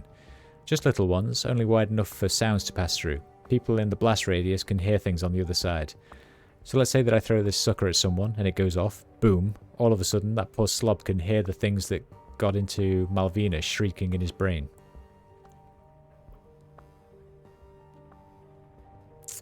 Sounds unpleasant. Yeah, it's a bad time for them. All those voices at once yelling and babbling and cursing, doing their Rat King thing. It'd drive you nuts, right? That's basically what it does. Drives people mad. Makes them work against their own self-interest. It's like temporary insanity in pebble form. As long as you're comfortable using this thing, I'm all for it. How many did Rat give you? That's the best part. After I use one of these and go to bed, I find another one in my hand the next morning. I've tried it a couple of times now and it keeps happening. Toss, explode, nap. Visions of dancing rats and ta-da! New magic pebble. Using this feels the right way that the shiny object never did. Feels right in a way the shiny object never did. I think it's Rat's reward to me for taking Malvina down. Or something. I don't know exactly. I've never heard of this happening to anyone before. Anyway, it should help us moving forward, and considering that we're heading up against next, I think that we can use all the help we can get. Alright, Gobbet, so we finally got back on track. Another lesson? No, Seattle, no more lessons. You don't need them. You're as much of a runner as I am now. There might even be a thing or two that I can learn from you. All of that can wait, though. We've got this whole situation with the walled city, and your foster dad, and gun show, and all of that to take care of. It's kind of a mouthful. Lots of players involved, tons of intrigue. Honestly, I'm enthralled by the whole thing. I can't wait to see how it turns out. Me either, Gobbet. Guess we'll just see how it plays out together. You're damn right we will. Oh, and Seattle? Yeah? The pot on the hot plate, it's always full. I keep a soup going on that thing 24/7. If you ever want any, you're welcome. Just come on in. I'd love the company. You got it, Gobbet. I'll be here with bells on. Leave 'em off. The jingling might scare Folly. There was this terrible incident at Christmas pageant once, and well, she bites. And now, Seattle, if you'll excuse me, I'm going to crash out for the night. Maybe sleep through tomorrow and get up when the sun goes down. That sounds nice right about now.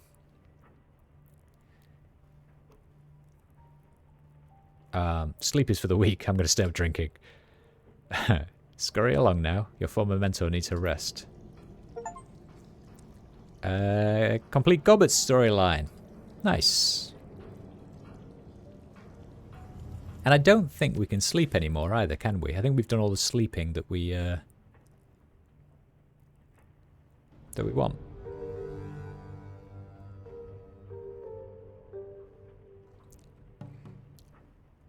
Dreamland is the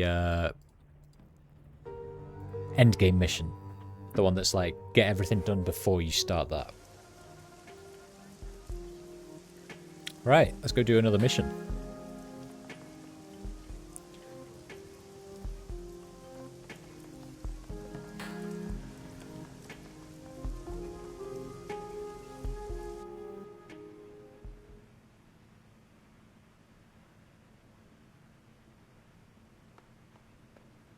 So if we really have 3 missions and then the end game, maybe I will get this game finished this weekend. That is exciting.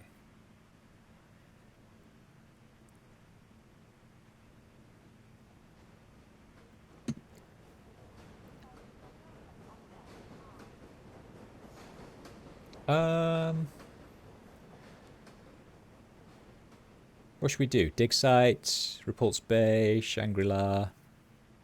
Let's do the dig site.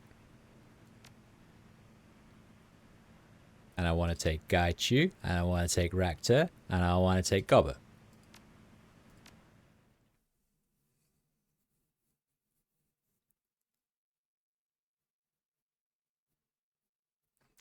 This job is a golden opportunity in more ways than one. A raid of the in-development museum, the Emperor's Tomb. The museum's claim to fame is its location. It rests on the top of ancient catacombs, where an excavation is underway to convert them into the proper museum proper.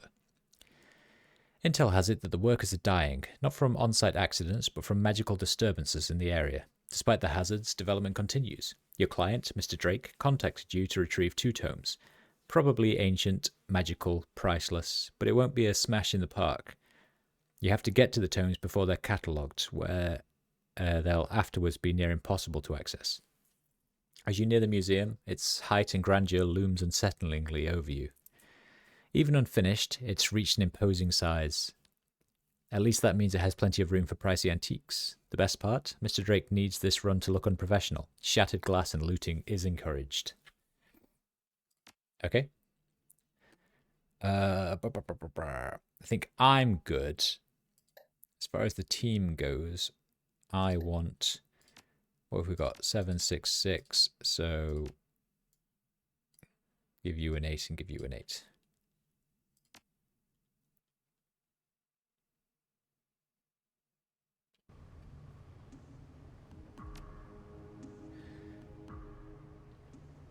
Entry work, just like Drake said. You can creep in the dark, unfinished sites. Good.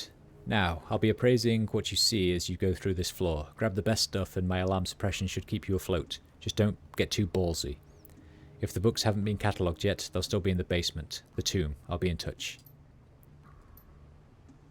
Your team powers up the nearby generator. Work lights along the new marble flooring sleepily flicker to life. Everyone surveys the site. Gaichu tilts his head towards the light. The work lamps act as lighthouses for his blind eyes, exposing the layout of the hall. There is nothing alive in these walls but us, a welcome change. I'm torn. I hate when guards try to murder us, but at least that means there's somebody for you to eat. Unlike now, where it's just you and us. I'm always hungry, but the less meat I'm surrounded by, the more I can focus.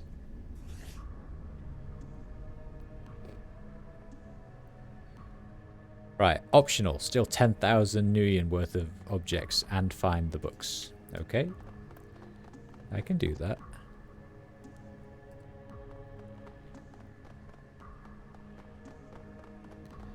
Steal.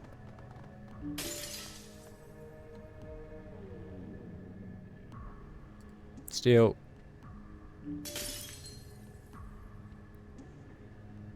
Oh, I see. We have to take the things worth the most. 800. 980. Right, okay. I understand.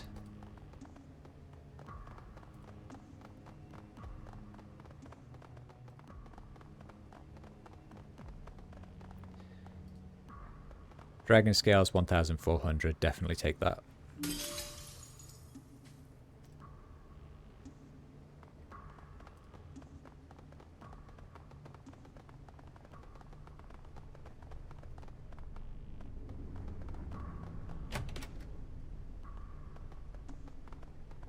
Check the bookshelf. Bookshelf is made from your standard stained wood. It's filled with books by famous poets. Look at the books. You find several books that aren't organised properly and they don't appear to be poetry. Removing these books and thumbing through them reveals nothing else unusual. Check for anything unusual. You throw the books from the shelves and then break each shelf in half, exposing the back of a bookshelf. A knock on the back panel reveals a hollow space behind the fixture. That's unusual.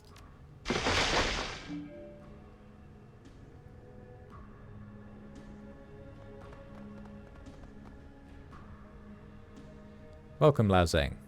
Access the login field. Bypass. The section of the OS has security, blah blah blah. Access the file system. Museum details. Ciao. Per our previous discussion, I've attached to this email the revised museum blueprints. The prints outline various changes to the structure and building materials that need to be implemented as soon as possible.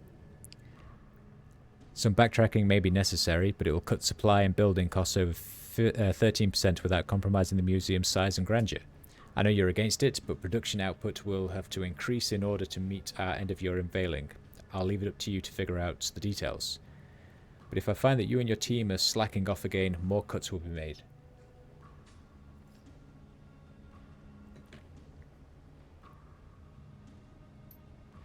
As to the loss of your worker, Mr. Fay, I offer you my condolences.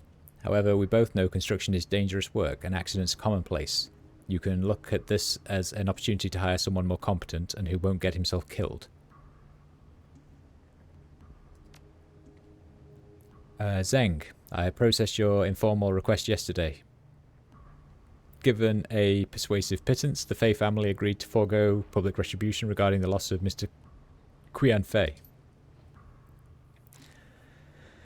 Mr. Fei is the fourth labourer lost to hazardous working conditions. Public image is very important to the corporation, and it's unlikely another transgression will go unnoticed. As your lawyer, I must advise that you double down on your construction safety protocols, or to seek an alternative to monetary bribes. Money will buy silence in the short term, but we ultimately want a more permanent solution. Mr. Ping, I can assure you that the recent rumours regarding construction infractions, worker fatalities and malpractice are all untrue, complete fiction invented by the local gossip circuits to stir up trouble for hard-working men like myself. I've taken every opportunity, every possible precaution with this museum, and have spared no expense. Should you need proof, I'll send you my lawyer's contact information. I promise you'll find no infractions filed against me or Gangxian Enterprises. Your investment is sound. I think I missed a thingy here. I'll forward the contact information of a Gangxian-funded organisation that can assist you with such matters. Office room controls.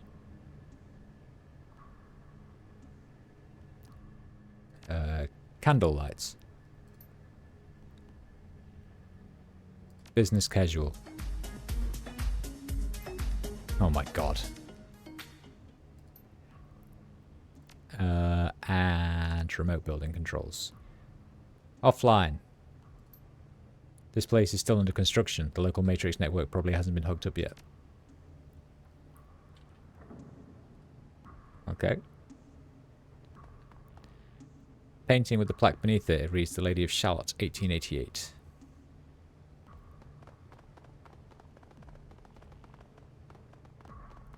These firearms are relics as well, maybe of value to a history professor.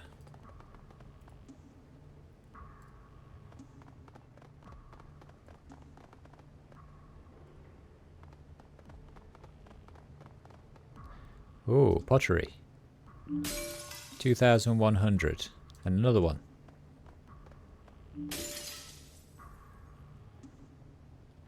Okay, it was definitely worth breaking through back here.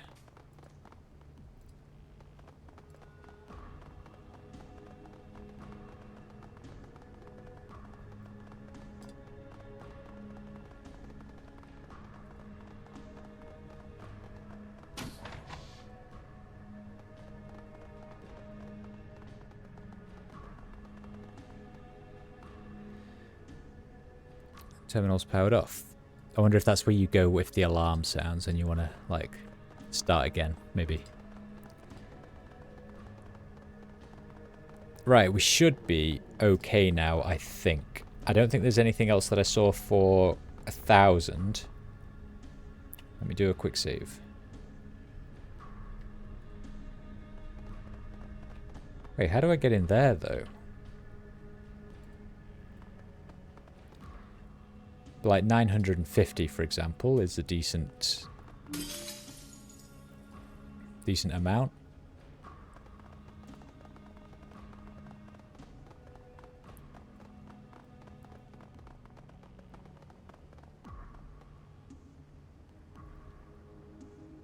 And then 900 and 980.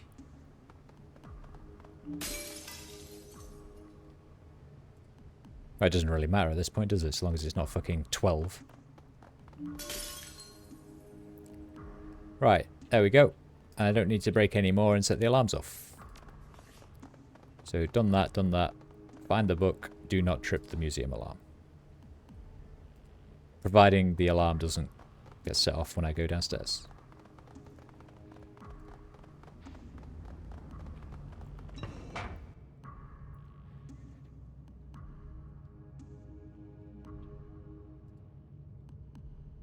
Do not enter. I entered.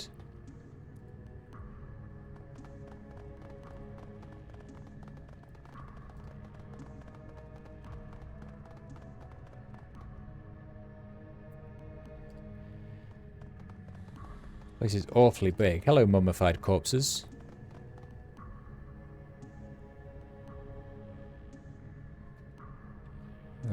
Quick save.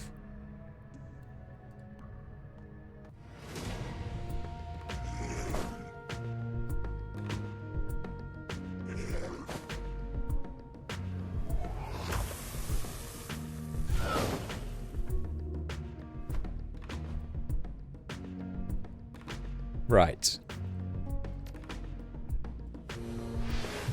I think first of all, no. Second of all, no. Third of all, no.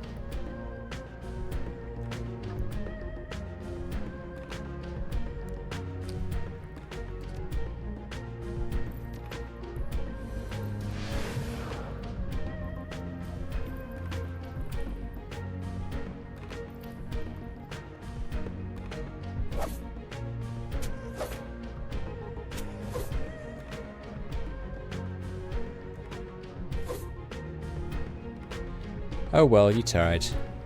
Can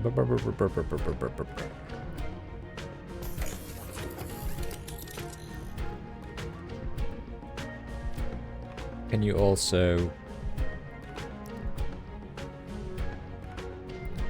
Let's give him more accuracy.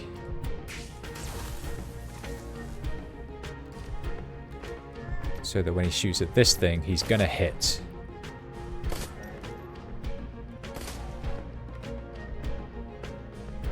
Let's overclock him as well, because he can probably finish this fight now.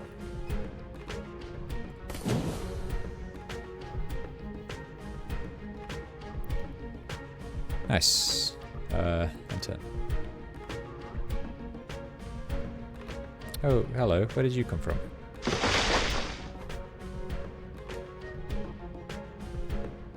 Where the fuck are they all coming from?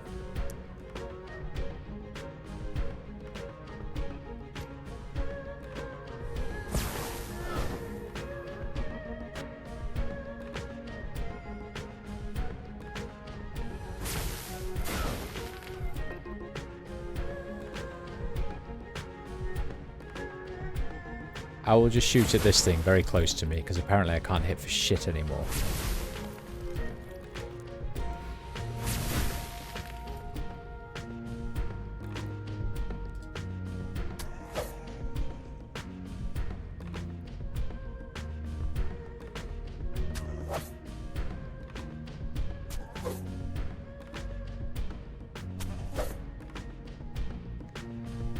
Nice. You, my boy.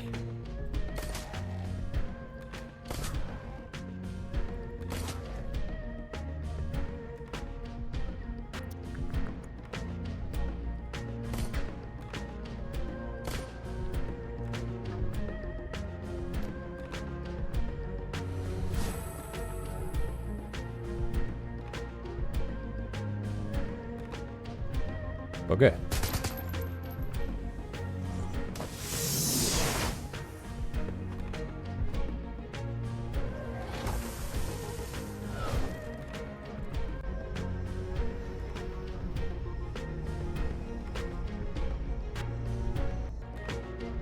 What just happened to him? I'm so confused.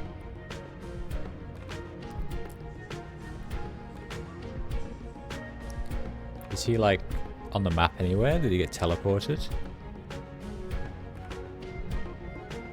No.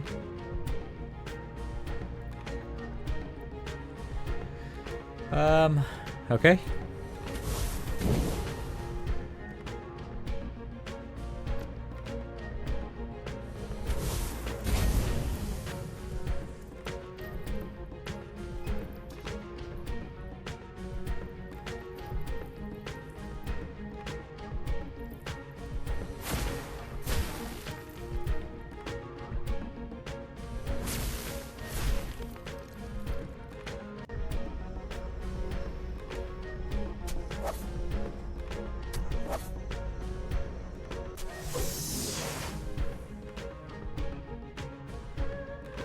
Hello, I'm back.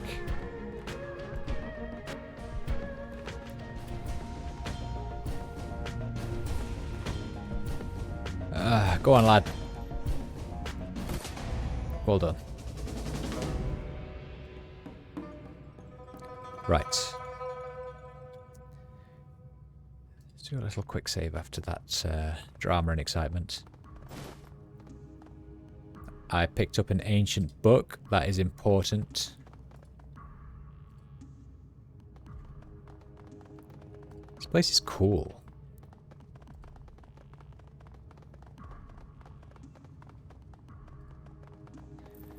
What was I supposed to be stealing anyway?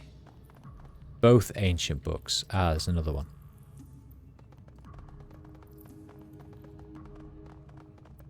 That's a shipping terminal.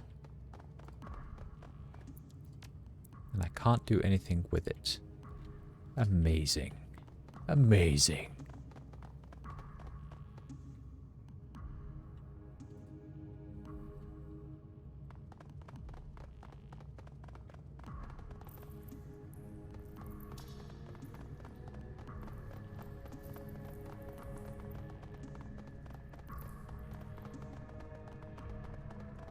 It is there. I can see you, but how do I get to you? If I was to click this... Oh, I can just walk through. Where are you going, buddy? Let's go get it.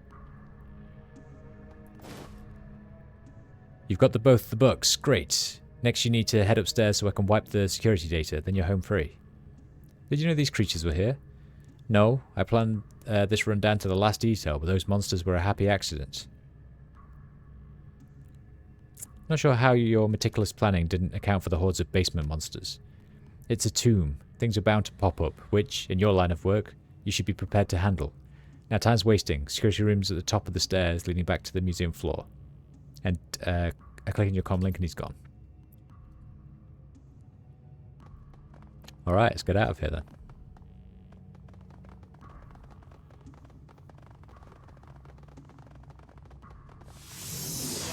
What? A cadaverous husk materializes in front of you, unfolding like a flower from nothingness into being. It stands with a surprisingly upright posture, and you can see that its robes were once of fine quality. It raises a hand to block your path. Stop. It seems you can move freely through this realm, coming and going, taking what is not yours. What are you? I was once a man, much as you are. Now I am a dead man. My soul is bound to this place, and I cannot leave.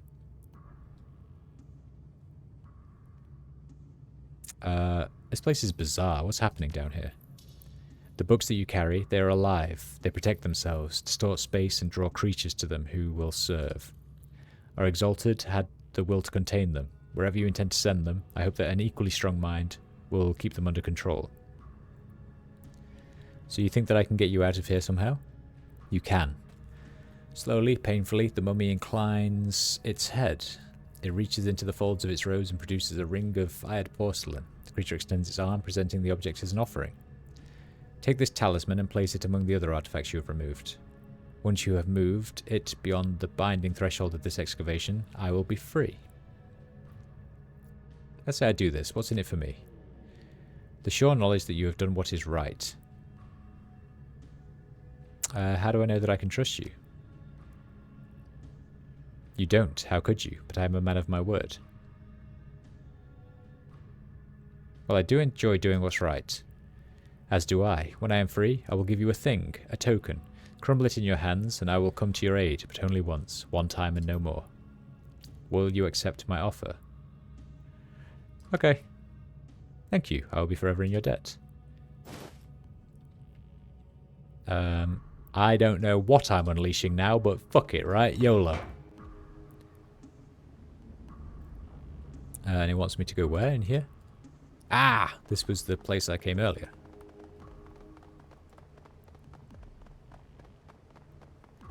Terminal's powered off. This is the one. Flip the switch at the bottom right, then plug in my data chip. The script will dock to the security log so we can sneak you out. Okay.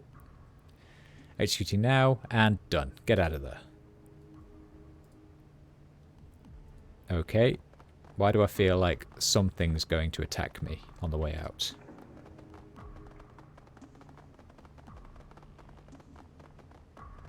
And that stayed locked.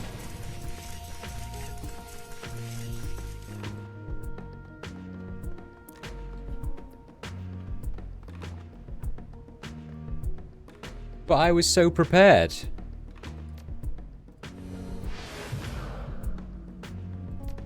I really don't want to hit you guys, okay? I really don't want to, but you're sort of making me have to.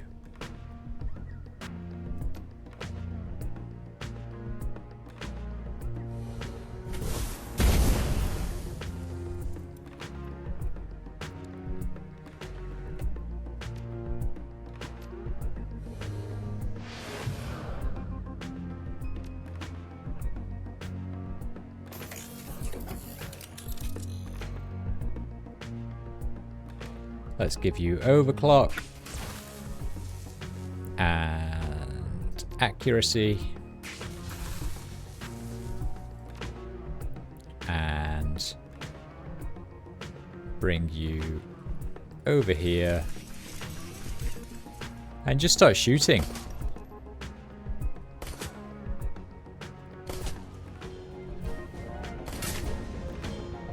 Sorry, Hong Kong Police Force.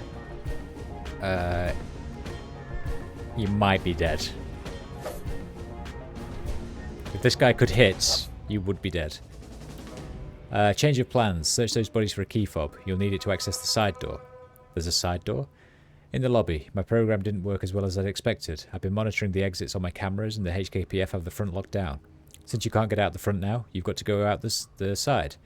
That key will get you through the locked side door, which will take you out to the east service exit.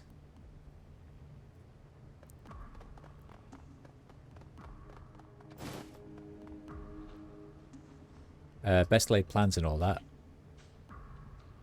Okay, right. So now here's the door that I was like, oh, you can't open. Why? I wonder why I can't get in there. What?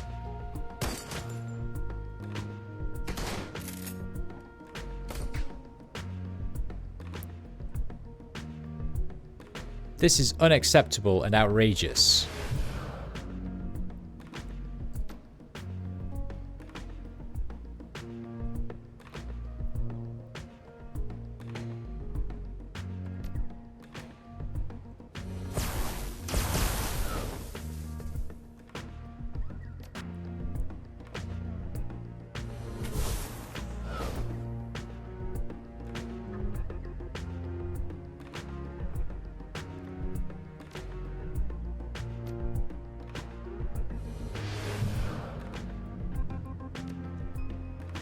Right, you know what to do. We go control mode. We go overclock.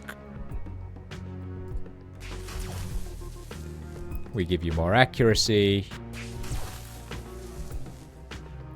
You walk in here and start shooting things.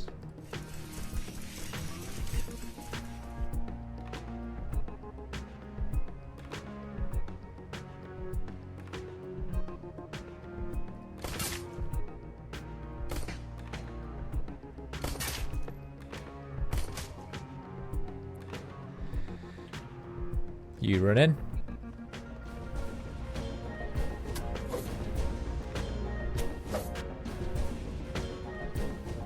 And Gobbet can heal. Fuck!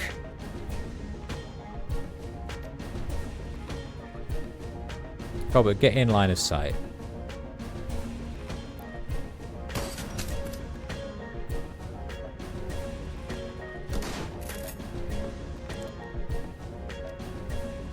Now you can heal Wolf.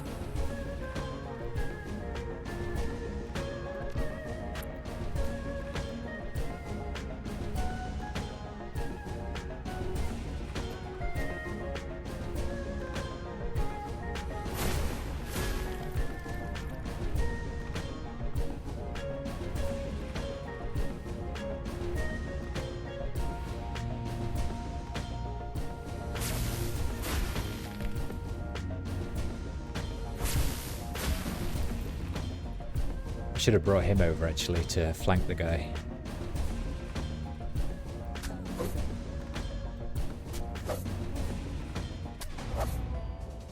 Not that it mattered.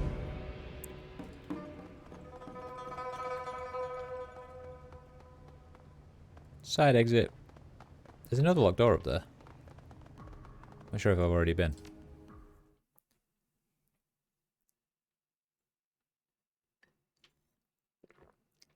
Your adrenaline wanes as you fly through the subway tunnels on your way back to Huey. There isn't much left to do but pick the shards of glass off your clothes and congratulate yourself with one hell of a run. It's just too bad you couldn't keep the looted antiques. By the end, you'd managed to steal over 10,000 nuyen worth of items for your client, a number that will hopefully be reflected in your mission pay. The damage you caused will likely set the museum's development back even further. Not enough to cripple the project, just enough to send a message. But at the end of the day, you still managed to break a lot of exhibits, displays, and even the faces of a few tomb crawlers, the presence of which had conveniently slipped Drake's mind. Surprises aside, you came out on top, and thanks to some quick thinking on Drake's part, you got the books and you got out.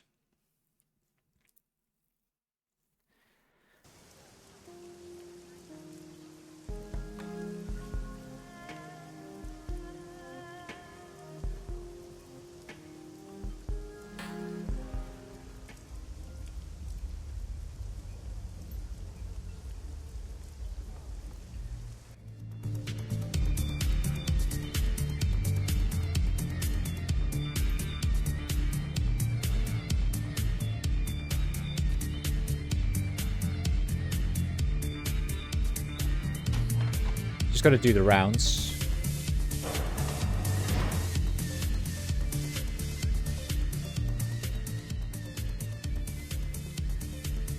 Yeah. Bring myself back out here a little bit, I think. Whoa. I'll do. Yes, that will do.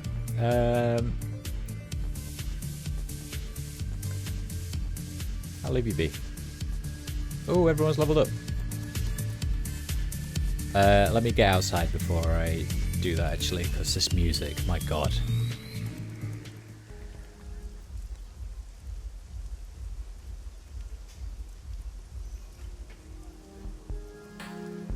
There we go. Alright, what have we got? Augment spell haste. Goblet formulates a new version of the haste spell that harnesses the wild later magic of Hong Kong. Channeled haste increases friendly AP by 1 for 4 rounds. When cast, Goblet's accuracy is increased by 15% for 4 rounds. Hell yes. What's that? Consume spirits? Nah. What do you have? Predator. Ares heavy laser. Koshei's firearm systems were augmented with the addition of a heavy laser mount. Or Mangler. No, Predator. What do you get? Red Samurai Whirlwind. Thunder attack that hits adjacent targets. Or regenerates 6 HP per round for 3 rounds. Yeah. Throwback incoming grenades. Yes, that's quite cool. Sabotage is 1 armor with every normal shot. Yep. Sweet.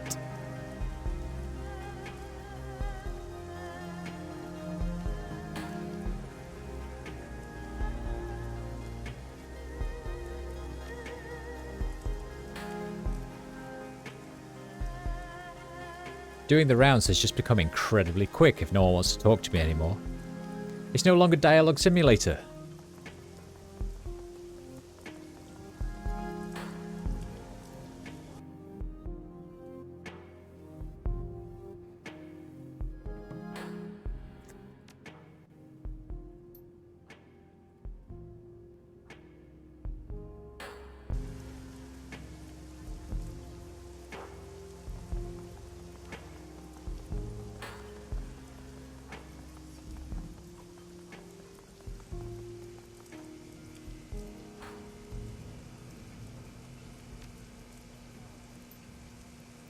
Speak to you later, Lord. Do you actually have anything outfit-wise? No, you don't. Can I also sell one of my equipments? The 6th Thaumaturgic armor. Sell that.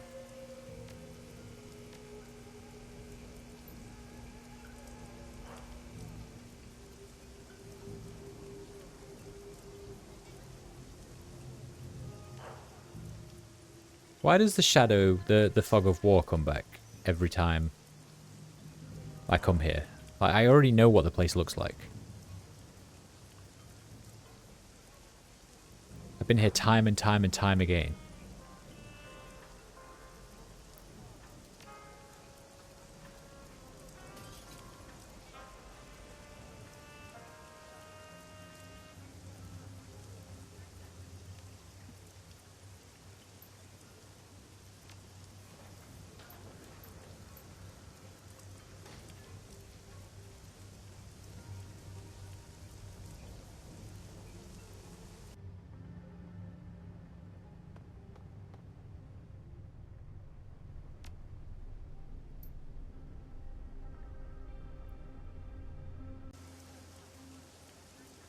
Mega quick.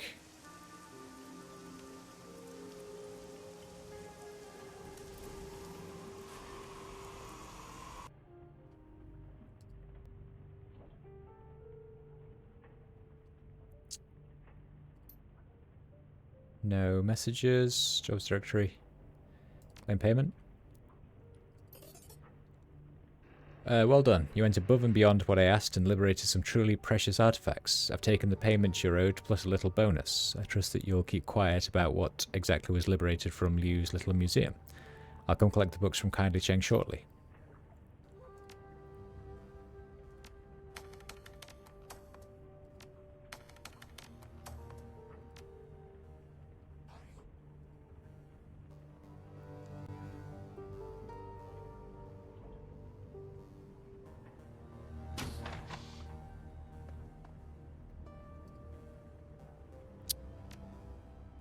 A curious affair. I wish we had more time to study the nature of the mummies we found in the catacombs, as I am unaware of any spirit or paranormal phenomenon which could explain their existence.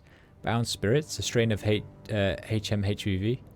Perhaps something else entirely. Their nature's unclear to me. I should very much like to know how the mummy's trinket came to be. It may well be that we have discovered a new form of immortality or manner of spiritual being. To store one's essence in an object, what a concept. Such an opportunity is one that should be studied in depth.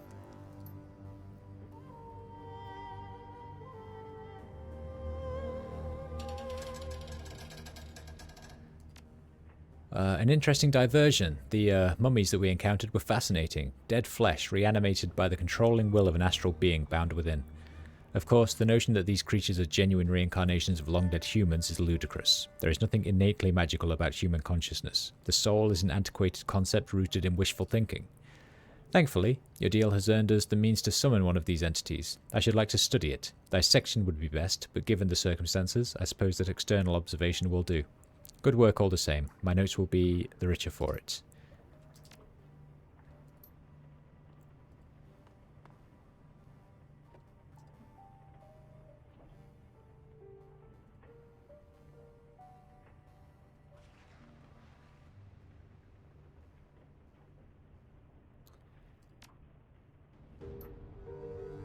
You don't want to talk to me?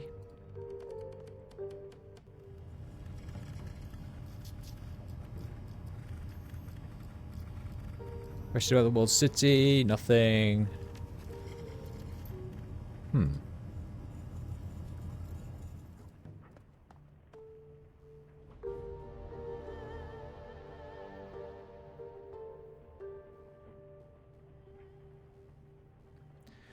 Thoughts about the last run? That was awesome. Think about it. We broke into some rich jerk's manor house, stole his artifacts so they could go to a museum, and we fought mummies. If that's not the plot of a Trid blockbuster, I don't know what is. I'm not sure what I think about the mummy's trinket. I never had a dead person owe me a favour before. I'm not even sure about how that works. Be careful when you use that trinket. But as long as he does what we tell him to, that's pretty awesome. But if the Trids taught me anything, it's that mummies are always waiting for an excuse to run around cursing everybody. What else did you want to chat about? Nada.